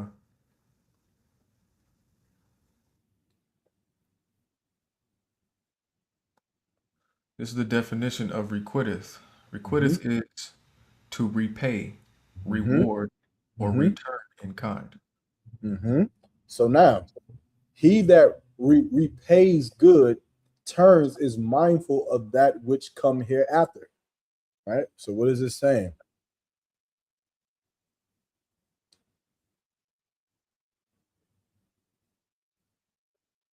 Salakia. Mm-hmm. So is it saying that when it says repay good, is it saying that basically that they're aware of what's to come, what like the judgment, the new kingdom, they're aware of it, but they're repaying the good by like like when they say repay good, like they're doing good for the sake of the kingdom to be able to um, receive to not go. Well, I guess one example is to not go through the second death, to not um, find This the word. this is a character scripture. This is a character breakdown about you, about the type of person you are, right? This person is wise. Why is a person wise? When it says, and he that requiteth good, remember the word requiteth means to repay. He that repays good is mindful that of that which may come after. Why is that wise? Matter of fact, let me see. Maybe we should read the whole thing for you to get it. Just read the whole thing from beginning to end, and then I'll break it down. Will come from verse 1. No, from the question. I forget the verse. I think he said verse 3 or 31, chapter 3 and 31. Yeah. Chapter 3 and verse 31. Mm-hmm. So this is the book of Ecclesiasticus, chapter 3 and verse 31. And he that requiteth good turns is mindful of that which may come hereafter. Mm-hmm. And when he falleth, he shall find a stay. Okay. Now, he that requiteth good, right? Remember, he repays the good deeds. I'll make it simple for you. He that repays good deeds is wise because he knows what cometh after. What does someone who is wise in that way know? They know that if they don't repay good deeds, then they won't receive anything good hereafter. Yes, but America is burning said, meaning a person that looks to the need of his brother. Yes, America's burning. Where you from? I see you tuning in the class. Most High Christ, you here. I'm just curious. What city and what state are you in, man? Let me know. But okay, I'm trying to give it to you without giving it to you. I want you to get it. Sometimes you got to be able to. Sometimes you got to be able to see the scripture, right? Like a lot of times you're gonna read scriptures that you haven't necessarily read, but it becomes a skill. Like, of course, you'll gain it the longer you stay in the truth, but it becomes a skill to be able to just hear it, see it, and be able to narrate it right there in front of you. What is wise about doing something good for somebody as someone has done something good to you? Oh, Salakia. Mm-hmm. Because they'll help you. They'll do good back. Yes. Okay, hold on. So when it says of that which may come hereafter, what is that which may come hereafter? It could be bad times for you. Yes, that's it. That's it. That's what a wise person knows. A wise person knows that after this, after I'm good, I might need help. I might be poor. A brother may need some help. He may need this, he may need that. And he knows, you know what? I'm going to help this brother.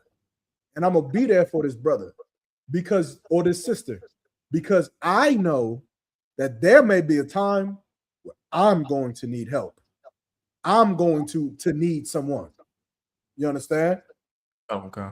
That's what somebody who's wise does. Somebody, he said, Pompano Beach, Florida, Most High in Christ. I don't know who the camp leader is out there. I don't even know what Pompano is, man. But Lord allow you in the school and in classes and rocking and rolling with us. But the water for tuning into the show, to the class tonight, right? So now read it again. Read that first part again. Okay. Mm-hmm. And he requitteth good turns is mindful of that which may come hereafter. So now, someone who requiteth good, he repays good things, and in turns is mindful of that which come hereafter. Meaning, he knows I might need help from somebody later. I might need help from a brother after I help this brother. Right? Keep going. Khan. And when he falleth, he shall find a stay. And when he falls, so now here comes after he falls. And when he falls, someone will help him. You understand? Okay. Give me Proverbs 19 and 17. When he falls, someone will be there to lend him something. The same way he was there for a brother to lend them something. And that is the type of man that you have to be. That's a wise man. A wise man doesn't think, oh, I got all the money. A wise man doesn't look down on brothers who is lacking in funds and says, why this brother just don't go to work? Why this brother just don't do this? Why this brother just don't do that? A wise brother says, you know what? Let me cast my insurance. Let me just go ahead and do it. How many of you paid car insurance? How many of you pay car insurance? When you pay car insurance, you're giving money for something that you don't in the near future for sure ever think you need. No one pays car insurance and says, yeah, let me pay this $325 this month because I know I'm gonna get in a car accident this weekend coming up. No one ever does that. Who does that? Some of you have been paying car insurance for years and have never made any kind of claim on your car insurance, and you're going to keep paying it. You know why? Because you're wise. You're smart. It's a wise thing to do to keep paying that car insurance. You know you're just giving money away. You do know that, right? You're just handing money away for nothing. You've been paying car insurance for 6 years, Magawar, and after 6 years, if you died, what do you get from that? You get nothing. Nothing. That's it. You don't get a partial refund or nothing. If you pay Geico $300 every month for 10 years, how much money is that? Was that $30,000? That's not $30,000. How much is that? Yeah, it's something like that. Oh. It's a large amount of money. Somebody get Captain Ithaka here. He could do it. Matter of fact, I'll just do it for the shits and giggles of it. Let's just see. If you pay $300 for 12 months for 10 years, you've paid $36,000 to Geico insurance. And then if you die, hell, you can die from a car accident. If you die, you get nothing back. Nothing. Paying insurance for nothing.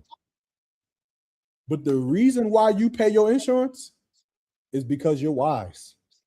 You know that there may come a time where you're going to need Geico. There may come a time where you're going to need State Farm. You're going to need that insurance company. And so what do? You make sure you pay when they need you. See, Geico needs your $300 so that they can stay in operation. That's what they need. Why don't no one ever say, Geico, just go get a job? Why don't the people of Geico just go get a job at McDonald's, Magawar? I mean, what the fuck do they need my money for? You need my money for something I don't even need you. Like, I'm paying you for something for nothing. Why don't Geico insurance agents just go get a job so that they can keep Geico offices running? They don't have a job. They don't have a job. They rely on you. They rely on you. Well, guess what? Sometimes brothers will have to rely on you. And if you're wise, you'll pay the insurance. If you're wise, you'll help the brother. You'll be there for when a brother is low. You'll be there for him or for her when a brother has fallen. Because maybe one day you do get in a car accident. Maybe one day that truck does get totaled. Maybe one day the circumstances of your life does change. And you know he'll be there for you. That's all state stands. Are you in good hands? Geico will be there. Geico will be there. State Farm, they'll be there to save the day, to make sure that you are good to go, back in another car. They're going to be there because you decided to pay your insurance. Being in the truth is no different. You pay your tithes, and if you're wise, you'll lend a helping hand to brothers and sisters when they need you. Because when you fall, you'll need them to lend a helping hand to you. Read the scripture you got. Oh, okay. This is the book of Proverbs, chapter 19 and verse 17. Mm-hmm. He that hath pity upon the poor lendeth unto the Lord. He that hath pity upon the poor lendeth unto the Lord. Like it ain't got nothing to do with you and that particular person. This is a character scripture. You understand? You giving unto that brother is like you giving unto the Most High. You understand? That's how the Most High helps us. He helps us by giving us each other. Brotherhood is more important than water. Brotherhood is more important than air. You understand? Could you imagine this thing without each other? I was daydreaming the other day, and I was thinking about it. I said, damn, imagine if my brothers was not in the truth. Could you imagine the horror it is to be Commander General Yohana alone in the truth? To know that the brothers that you love, that you would die and kill for, is no longer here. Could you imagine the kingdom of heaven, Magawar? I couldn't imagine. The kingdom of heaven without my niggas in it would be less than I prayed for. The kingdom of heaven without my niggas would be less than what I prayed for. I need you, brothers. I need y'all to be there. You got to stay strong. You got to stay in this school. And if me lending unto you is what you need to stay in here, then brother, take everything that I got. Take it. Take my home. Take the car. Take the money. Take my sacrifices. I'll give it to you because I need you for when I fall. That's what the Lord is trying to get us to understand. Now imagine if black people across the globe thought like that. Imagine if your water got cut off in Magawar, you knew all you had to do was go next door to the brother's house next door and just go take a shower over there. Imagine if you didn't have to go to some Chinese-owned laundromat. You just go next door. Right? No sweat. Your clothes, your washing machine is broken. No sweat. You ain't got to go give your money to no Chinese man. How much money was you going to give them? $1, $3, $5? You was going to give them $5 to wash your clothes. I'll just give me $2. Just give me $2. I'll save the $2 up, and then we're going to make sure we get your water back on. Make sure we get your phone bill paid for. Make sure this happens. Imagine that life. That Akim is the kingdom of heaven. That's it. That right there. And that is what we lack because of the Christian church. The Christian church, they believe on looking down on other people. They believe that other people didn't take advantage of the opportunities that God gave them. That's what they believe. No sweat. Well, God is giving you the opportunity to stop smoking weed. So what should I do, Magawar? Should I look at Christians and be happy when they die from smoking weed? I mean, God did give you the opportunity. See, Christians only care about God's opportunities when it comes to making money. That's all they care about, Magawar. Yazakar. Everything in the Christian church is just about making money. Look at her clothes. Look at, did her son go to? I heard her son flunked out of college. Look at this and look at that. Always about some kind of lifestyle or some kind of money. No sweat.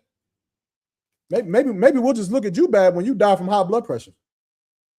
Maybe when you die, we'll just say, well, Margot, I mean, God did give them the opportunity to stop eating pork. God gave them the opportunity. He didn't take advantage of the opportunity to stop smoking, to stop vaping, to stop eating pork. Maybe we'll just look down on you. I don't know. Maybe I'm being a little petty. In the truth, we don't look down on brothers and sisters because they're poor. We don't look down on each other because we go through hardships. We look at it as opportunity. That's us. That's our mindset. If you're in the Israelite school of UPK and you get that text message that a brother or sister needs something, you better look at it as an opportunity. Finally, let me go ahead and get, hey, babe, give me $20. I got to send it to the brother. Why? Because I should be dead for the life that I lived. I should be dead. And so now here's my chance. Here's the opportunity to pay back what I owe to God. Let me help God's son. Let me help God's daughter.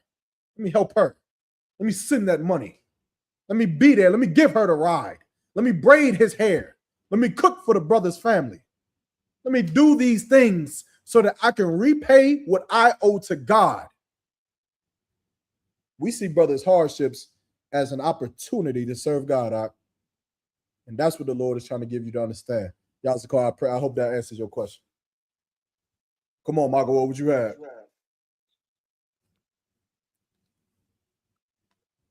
I wanted to know who are the rulers in Exodus 35 and 27. Can I ask you a question real quick? Come. Do you have a list of 1,000 questions in front of you right now? Come. For real? Not 1,000, but close to, maybe about almost Like half or over half of that. Like 100 or something? Like 500 questions? Probably about 5, maybe more. I don't know. Most High in Christ. All right, no sweat. You said Exodus what? Exodus 35 and 27. All right, let's go.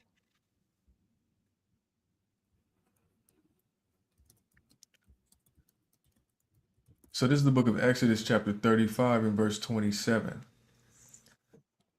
And the rulers brought onyx stones and stones to be set for the ephod and for the breastplate. Mm-hmm. So I was wondering. Yeah, go ahead. No, so the rulers here is the elders of Israel. Come. Right. You said 35 and where? 27. All right, let me get there. Yeah. So and the rulers brought onyx stones and stones to be set for the ephod and for the breastplate. This is the rulers are the elders of Israel during that time. Come. Right? The princes or the chiefs, or they will be the heads of the tribes. Right? They're not kings, right? But they're the people that Moses has set to be in charge of, so it's the same way we do it today. How you have commander general, it's like you got commander general Yohana, but then you'll have generals. Generals are set in charge of certain zones, right? You'll have captain, it's like a General Shawamar, who is in charge of our zone. Then you'll have General Q Kobalamov, who's in charge of Texas and Oklahoma, if I'm not mistaken.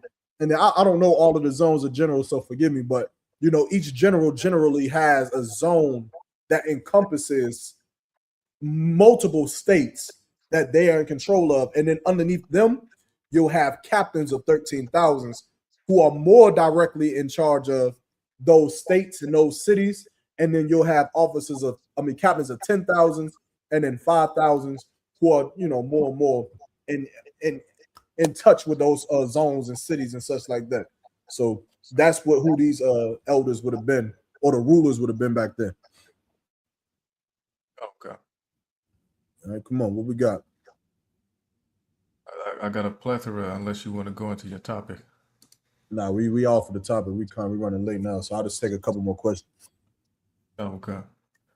So in Exodus 30, I wanted a breakdown of Exodus 32, verse 32 to, well, actually, let me start with Exodus 32, 26 to 27. I wanted to know, did Moses gather those who didn't worship the calf to unalive those who did? Yeah. All right, let's get to it. Come on. Oh, God. So this is the book of Exodus. This is one of the good stories right here. This is a story that Christians I know hate this. Christians don't. I know when you go into church and ask them to break this down, they're gonna shut the church down. They don't say, "Oh no," because Christians don't shy away from Moses. They accept Moses and they speak about Moses. The Exodus is one of the greatest stories in history. in world history, Exodus is one of the greatest stories ever. So Christians can't shy away from Moses, and they love Moses. Well, let's see if they love Moses after this. Go ahead, read what you got. Oh God. It's the book of Exodus, chapter 20, Salakif, chapter 32, and verse 26. Uh-huh. Then Moses stood in the gate of the camp and said, "Who is on the Lord's side?" Go up a couple verses. Hold on. Let me get there with you. Let me just get there with you. God, oh God.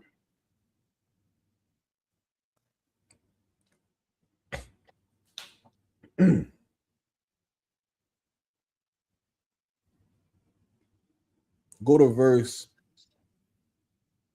19. And just for context sake, Moses was up on Mount Sinai speaking to the Most High. And when he was speaking to the Most High, he was getting the 10 Commandments engraved onto the tablets.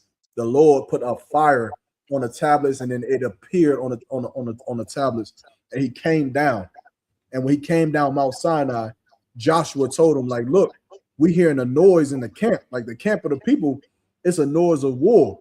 And he was saying, it's not the noise of them that shout for mastery, nor is it the voice of them that cry from being overcome.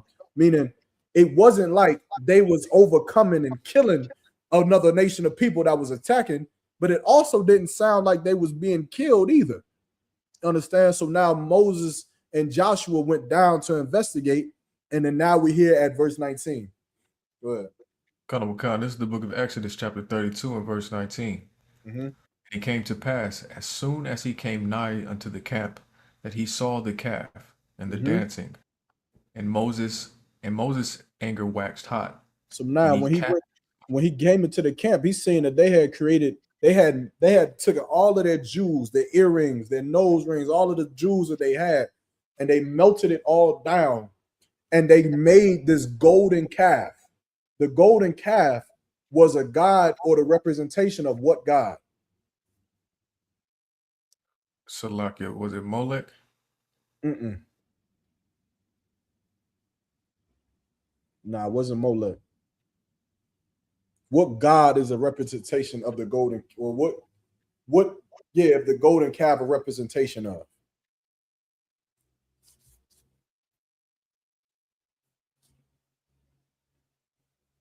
Of riches? Mm-mm. For time's sake, I give it to you. Baal. Right? It was the god of Baal. And Baal is the god of what?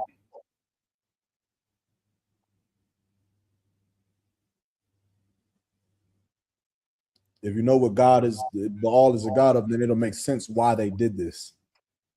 I'm not sure. For time's sake, I'll give it to you. Baal is the god of harvest, right? Which is why when they were in the wilderness, they created the golden calf because they were hungry. They wanted food, right? And Baal is the god of harvest. So they thought that it would make them be able to eat again, right? Baal is the god of farming, harvest, right? Harvest will be a better word to use, right? But keep going. Okay. And he cast the tablets, and he cast the tables out of his hands and brake them beneath the mount. Verse 20. And he took the calf which they had made and burnt it in the fire, and ground it to powder and strawed it upon the water. And made So the children he took the golden calf and he just broke that giant. He said, man, the hell with this, man. You understand? Because it was a sin to worship other gods, right? We don't need the God of harvest when we have the Father of Israel. We don't need him. The God of harvest, he can go harvest for the Egyptians or whatever. We just seen what the God of Israel will do to the Egyptians' harvest. You understand? So Moses is enraged because he knows, and it's funny, right? Because I just seen, how many of y'all know about the Odyssey? Y'all ever heard of that? I don't know what it is though. Okay, the Odyssey is a book that I read when I was younger. I did just recently go see the movie, but it's funny how this Greek mythology, they like to pull from the truth. They like to pull from the truth of the Bible and then make it methodological and give it creatures and stuff like that, so that it becomes a bunch of nonsense. But what Moses was going through is similar to what Odysseus had to go through on a voyage back from the Battle of Troy. And the thing that Odysseus had to go through was that he knew that because his men was hungered, and they had fought at Troy for 10 years. So already 10 years they had been away from their families. And then at some point they get cut off from their route. So now they lost at sea. They have no idea how to get back home. And as they're trying to get back home, they're coming up on these different islands and different places and different circumstances they have to overcome. And as they're trying to overcome them, Odysseus is telling them, you cannot do this. You cannot do that. But because they're so weak, because they're so hungry, because they're so impoverished, they still decide to eat at the witch's house, and the witch turns them to pigs. They still decide to do this and to do that. And when they do it, then they have to pay for it because the gods is cursing them. Now, the Odysseus story is a bunch of nonsense, right? But what Moses is going through is similar in that he's telling the nation of Israel, you cannot serve no other God. I'm telling you, God is going to make sure that we are right. But y'all have to chill. And we didn't want to listen. We didn't want to listen to Moses. We wanted to serve other gods because we are nearsighted as a people. We're not farsighted. We don't see what the Lord wants us to see. All we see is right in front of our face. We see we're hungry and there goes food, we should eat. We're poor and there goes riches, we should take. But we don't understand that the Lord is trying to make a special type of people out of us.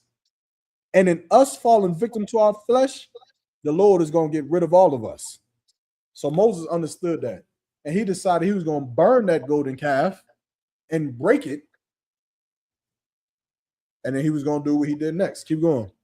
Drop down to verse 23.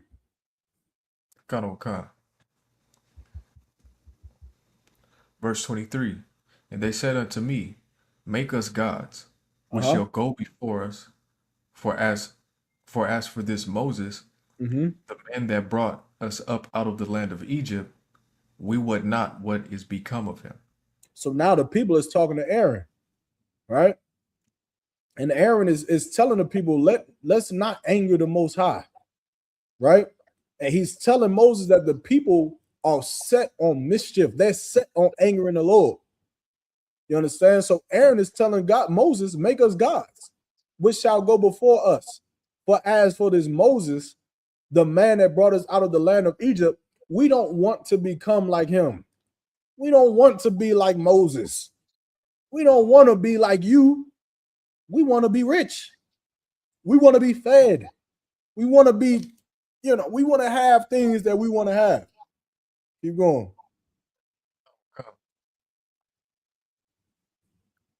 Verse 24.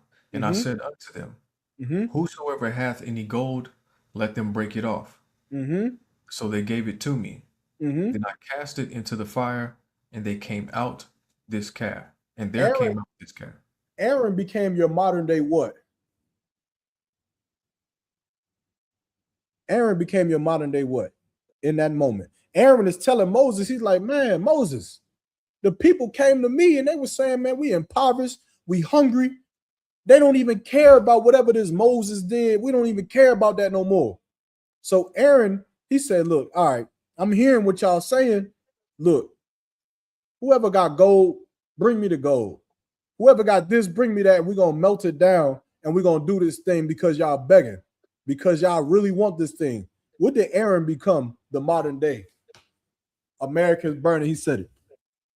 He became your modern day pastor. That's it.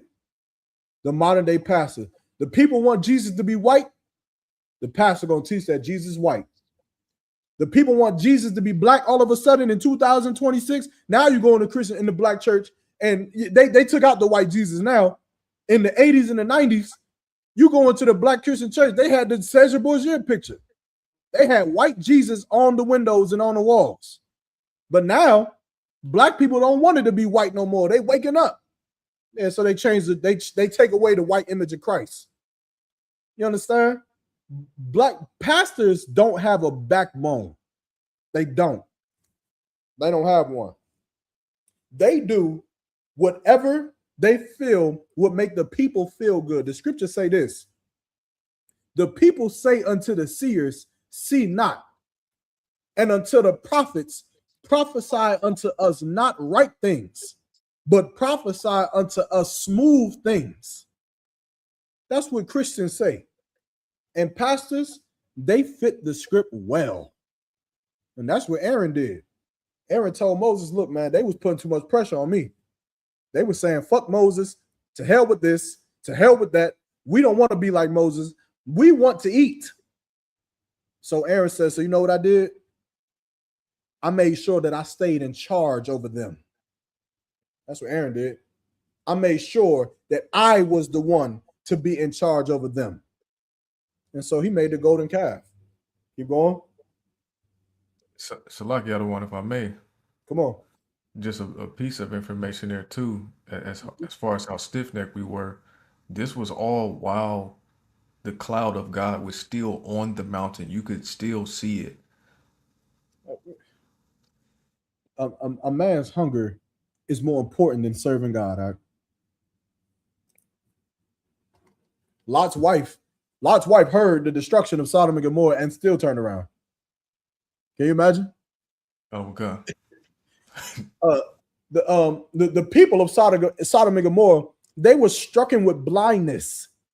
They were seeing in 1 point, in 1 second, and then in the very next second, they were struck with blindness. They couldn't see no more. And they still went to go try to rape Lot and his family. You see why our people can't serve God? You see? See why it's so hard for somebody to stop vaping?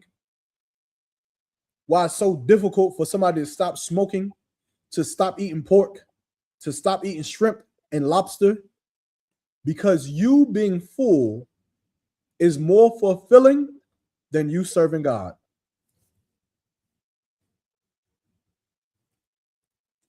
Matter of fact, your happiness, that's the word I should use, Magawar. Your happiness is more fulfilling to you than you serving the Most High. You being happy. What makes you happy? Eating pork. What makes you happy? Smoking weed. Being a stripper. That's what makes you happy. Your happiness supersedes the happiness of the Most High. Aaron understood that. And so because he understood that, he became a pimp to a bunch of whores, which is what a lot of women, they fall victim to too. I don't want to go too far, of course, but it relates. When a woman is so engulfed in her happiness, she is susceptible to being pimped out. You know why? Because a pimp is going to give what, Magawar? What does a pimp always promise? So riches. She's going to get whatever she wants. Happiness.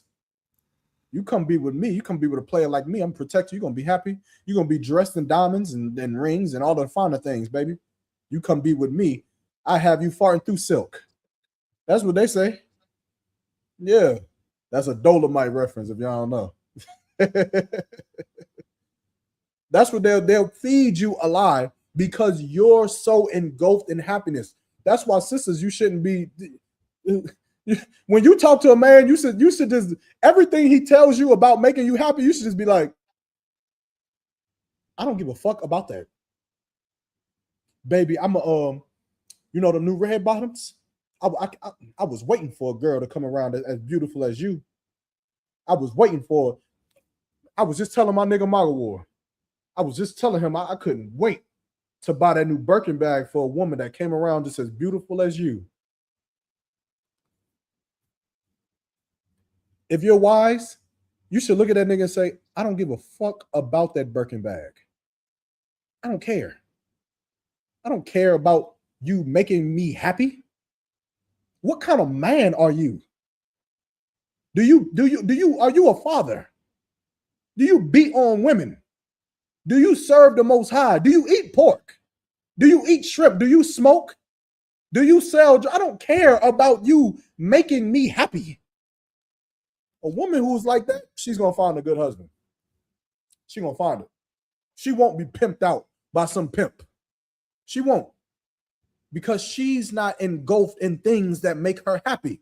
Us and Israel during this time, we wanted happiness.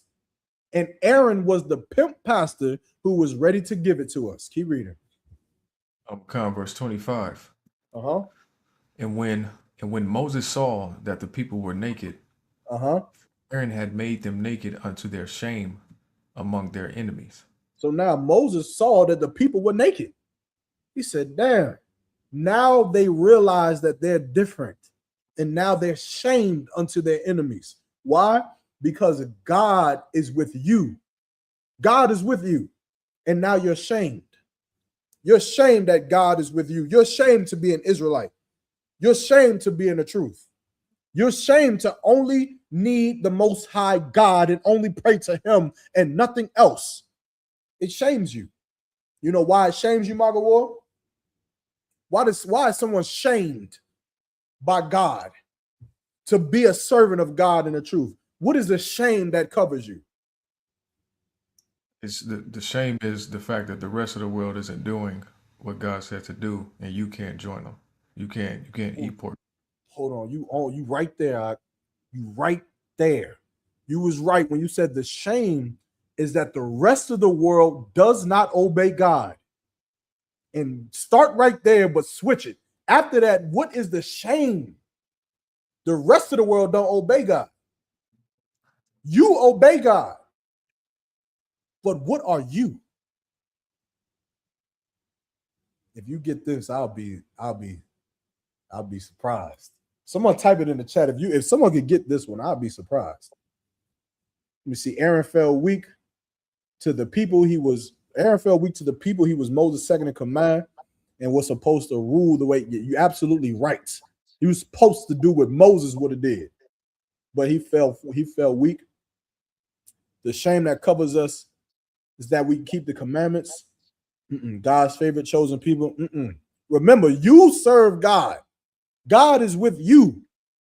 God just unalived all of the Egyptians at the Red Sea. And now you're in the wilderness. And shame is covering you. You're in the truth. You left your mother and your father. You got with your husband. And shame is covering you because of this. What? The rest of the world, they don't. Your mother and father and your aunts and uncles, they are Christians. They are Christians. But you are what? In the wilderness.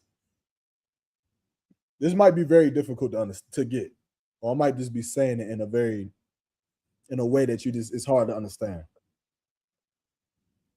You're shamed because you're what?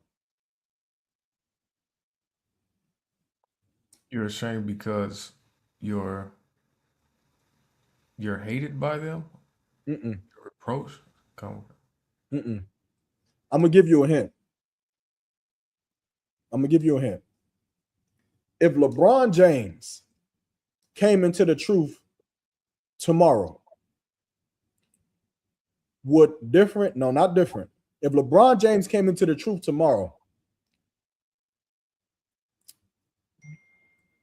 would he get shamed for it? Would people hate LeBron because he's in the truth? Come. Would LeBron give a fuck? Come.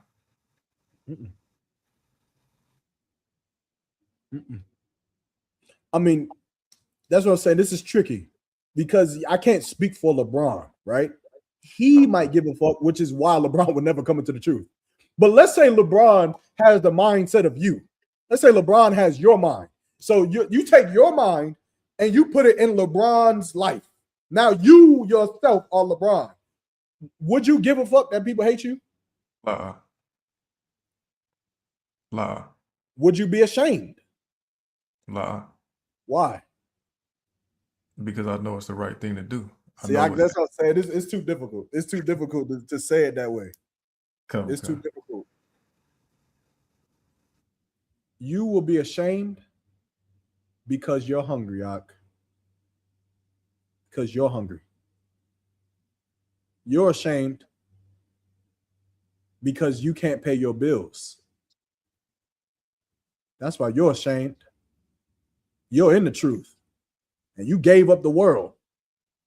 And you gave up your family.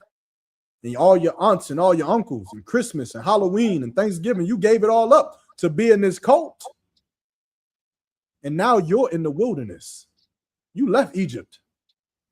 And now you trying to serve the Lord? You can't even pay your water bill. What would your mother say about you? What is your family going to say about you when they find out that you can't even feed yourself? When they find out you can't even pay your bills on time? What is that woman going to say about you? That ex-wife. You had that woman that left you because you was in the truth.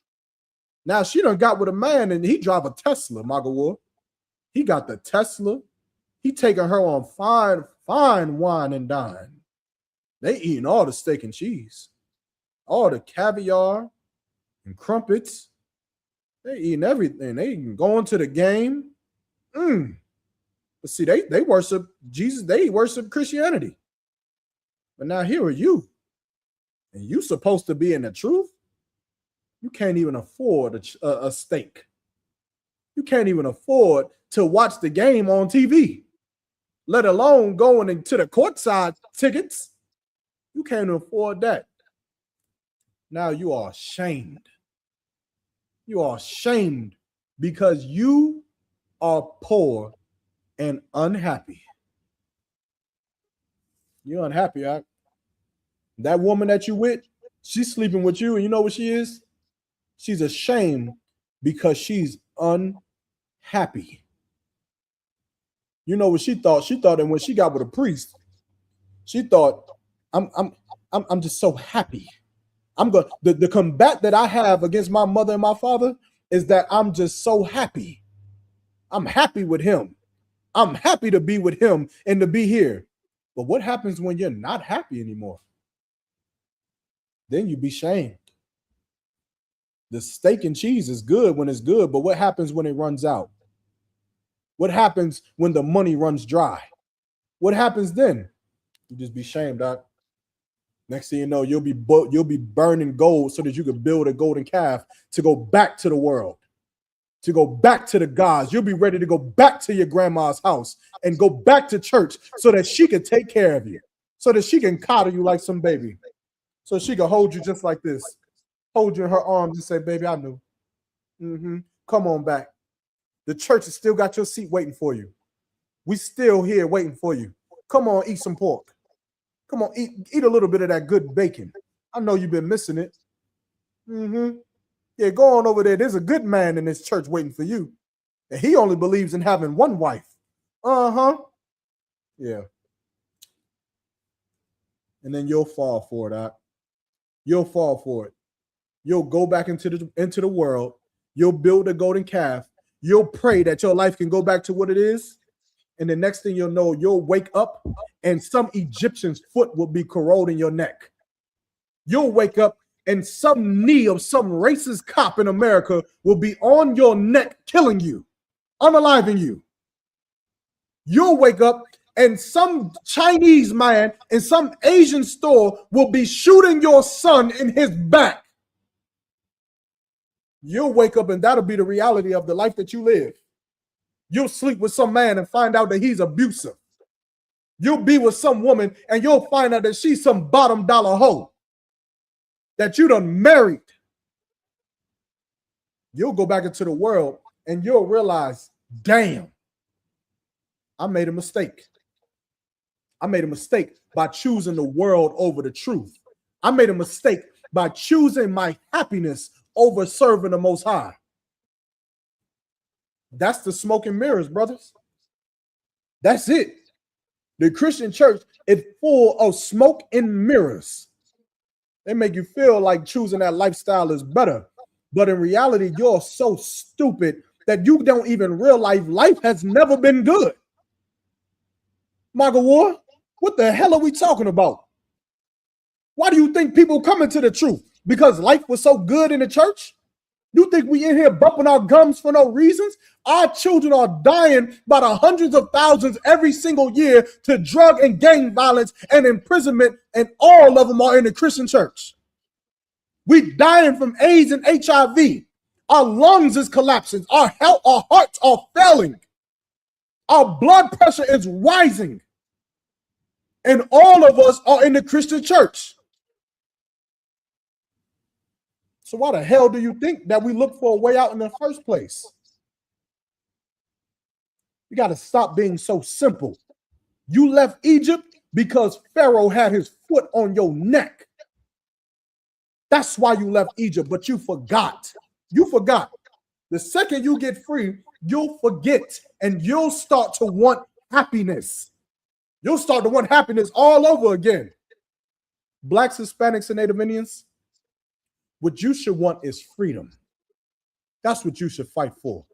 You stay with your husband because you're fighting for freedom. Free to serve the God that you are ordained to serve.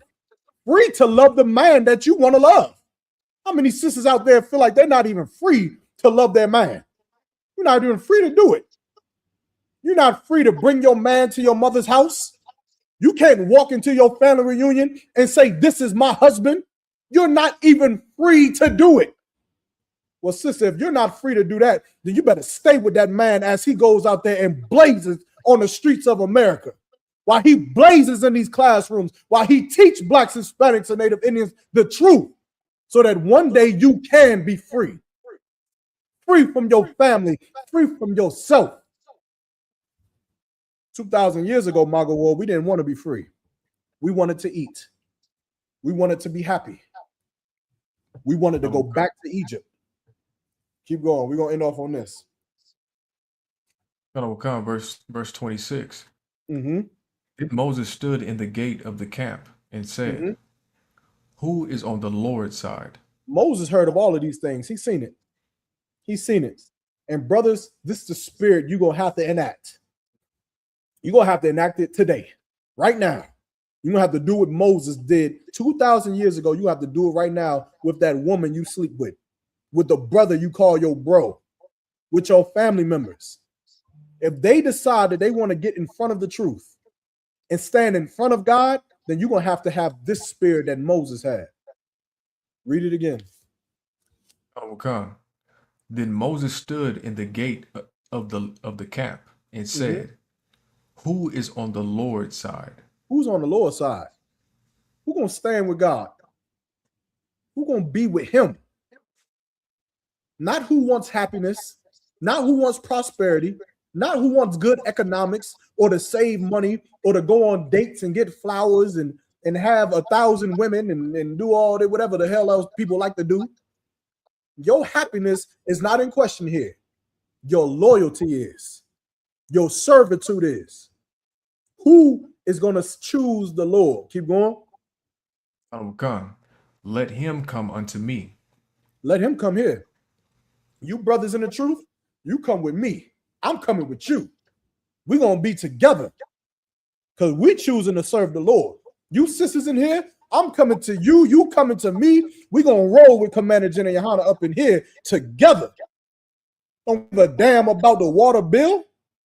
Don't give a damn about food and money and this and that and third. Who gives a fuck? Who gives a fuck about you not being able to pay the water bill? Are you going to die? You know how many people are paying for water bill? You know how many rich billionaires are dying from heart disease, Magawar? You should look it up. You should look up how many millionaires are dying from health conflicts. They're just dying. All the money in the world can't save you from yourself, dum-dum. You can't stop smoking. You can't stop vaping. Then you end up on some commercial at 60 years old talking about some, I used to smoke with a hole in my throat. I bet the light bill is paid, though. I bet the water is running hot and cold up in that house, though, Magawar. They need the water to change the bandages when they have to change the hole on their neck. But the water's paid for, though. Most High in Christ for that. Who the hell cares about that? Who the hell cares about our suffering? If we're not willing to suffer for the Most High, then we're nothing. with nothing. So Moses asked, who's going to stand with the Lord? And if whoever stood with the Lord, you come with me. Keep going. Khan. Mm-hmm. And all the sons of Levi gathered themselves together unto him. And Levi were a priest during the time, right? This is what established the Levi priest right here, right now. Because Levi, which today would be your modern day Haitians, they decided we're gonna stand with the Most High. And that's the spirit of Levi today. If you know them West Indians, them them Levites, them Haitians, they don't give a damn about eating mud pies, my boy. They don't give a damn. Them Haitians will eat mud pies. They'll literally eat mud and be starved, be poor, and kill the French. This Bible is alive. This is real history. The Levites don't give a damn about being poor. They're going to kill the French. And that's what they did. They went to war with the French and killed and beat them. They beat the French army, the military, and the Navy. They destroyed the French. And then they said, now get the hell out of here while we eat our mud pies. And ain't looked back since. They still eat mud pies in Haiti in 2026. Well, 2,000 years ago, those Levites were willing to do the exact same thing. They were willing to starve rather than be oppressed by some stinking heathen, rather than have some French or some Egyptian tell us how we supposed to live, tell us what we supposed to eat, what God we're supposed to serve, what we supposed to do. The Haitians had the same spirit 2,000 years ago in Exodus in the wilderness. They said, we're going to stand with Moses. We're going to come with you. And we're going to serve the Lord and be hungered. We ain't gonna chase happiness. We're going to chase the Most High. Keep going. Verse 27. And he said unto them, thus saith the Lord God of Israel, put every man his sword by his side. He said, thus saith the Lord God of Israel. This coming from the Lord. He talking to the Leviticus. He talking to Levi. Every man take your sword, put it by your side. They Levi's listening like, oh shit. What Moses talking about? This is spirit that you gotta have. Understand? Of course, in here we ain't telling you to harm nobody. So don't take this literal. This ain't for you to go harm nobody. But you got to be willing to cut off the people around you that will not have Christ rule over them. You're going to have to. You understand? Spiritually, you're going to have to. You're going to have to stop letting them have spiritual reign over you. In other words, to make it plain, stop giving a flying F about what anybody got to say about your husband. Stop giving an F about you. Anybody got to say about your wife, or about the Lord, or about Commander General Yohana, or the truth. What the hell is you giving an F for? Don't Christians know that 2,000 years ago they would have been standing on the other side of Moses? Don't they know? Well, of course, Margaret Ward, what they think? They would have been the priest? Margaret Ward? That's what Christians think. Christians think they would have stood with Moses. Let's see. Let's see if Christians would have stood with Moses. Keep reading. Okay. And go in and out from gate to gate throughout the camp. He said throughout the whole camp. The masses of Israel is here. Throughout the whole camp. He said go in and out through gate to gate. Keep going. Let's see if he's giving them repentance. Let's see what he's giving with Moses. Maybe Moses is giving them communion. You want to serve the Lord, you don't. Maybe you just get communion if you decide to not serve the Lord. Let's see. Keep going. Okay.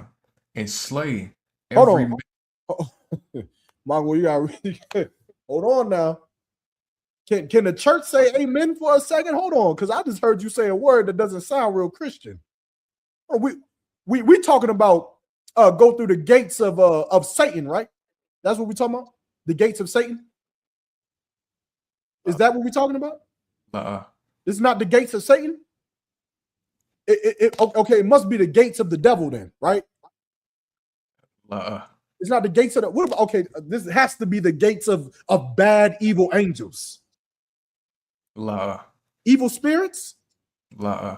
Okay, okay, it must be like some kind of it's the Egyptians, right? The Egyptians, right? That had us enslaved. Lie. I mean, what gates is we talking about? What people is this that they're going through the gates? You telling me these are the Israelites that were with Moses? His people?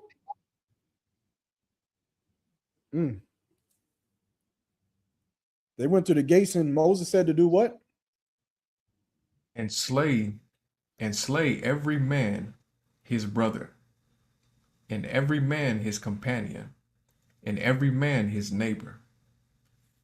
Moses said to go through them gates and kill everybody.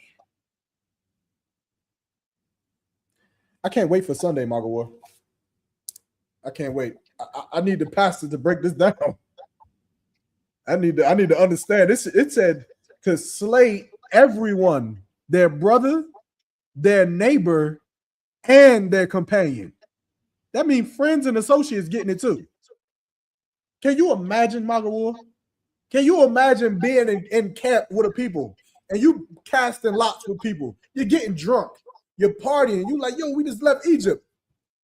And then one day you got to say, you know what? I know you, my uncle. I know you, my cousin. I know you're my father. Done. That's how serious God is. That's how serious. I was talking to somebody earlier, and they told me it is so much easier to be in the Christian church. I think about every brother and sister that has left the school from the little bit of time that I've been in here. You are so right. It is so difficult to be glorious. It's so difficult to be righteous. It is so difficult to serve the Most High. You're absolutely right. In the Christian church, it's easy. You know what you do in the Christian church, Magawar? You just die. That's it. Okay. There's nothing else to do in the Christian church. Just die. That's all you're waiting to do. You're smoking weed, you're eating pork, you're having homosexual sex. What are you doing in the church? You're just waiting to die. You're just waiting for somebody to say, you know, Aunt Jemima, you know, Aunt Jenkins, she dead. Yeah, she died. She got high blood pressure. She died. You heard about cousin Leroy? Yeah, he got shot last week. No, yep. Bloods retaliated. You heard about Pops, right? Pops he got a lifetime sentence, man. Yeah, he in prison. You heard about Moms? Yeah, she was sleeping with old boy. Old boy had AIDS. Now mom got AIDS. You just dying. You just dying in the Christian church. Yeah, that's easy, Doc. What's difficult is living. That's hard. It's hard to live when you're hungered, when you're in pain, when you're not happy. It's hard to continue living when you're not happy. Moses wanted to find those who was ready to live. And those who wasn't ready to live, he just ended their suffering. He just ended it, Magawar. That's all he did. Y'all starving so much, huh? You're in pain so much, huh? You can't pay. You're so unhappy, ain't you? Sisters, you so unhappy. You're so unhappy with the situation that you're in. You're so much in pain. You're so unhappy. Just unalive him. Just get rid of him. Just kick him out the school. That's General Hyman. Just get him out of the school. Just go die.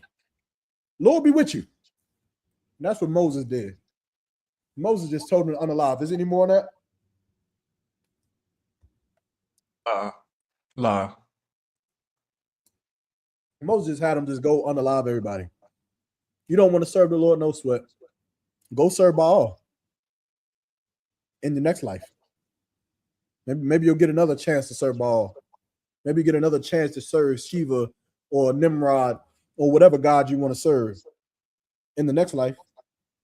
When you die from AIDS and HIV, when you die from alcoholism, when you die for some domestic violence, abusive situation, when you die from it, maybe you'll be born again and then maybe you'll get another chance to try to chase happiness. Or you can live. Living hurts. Living hurts.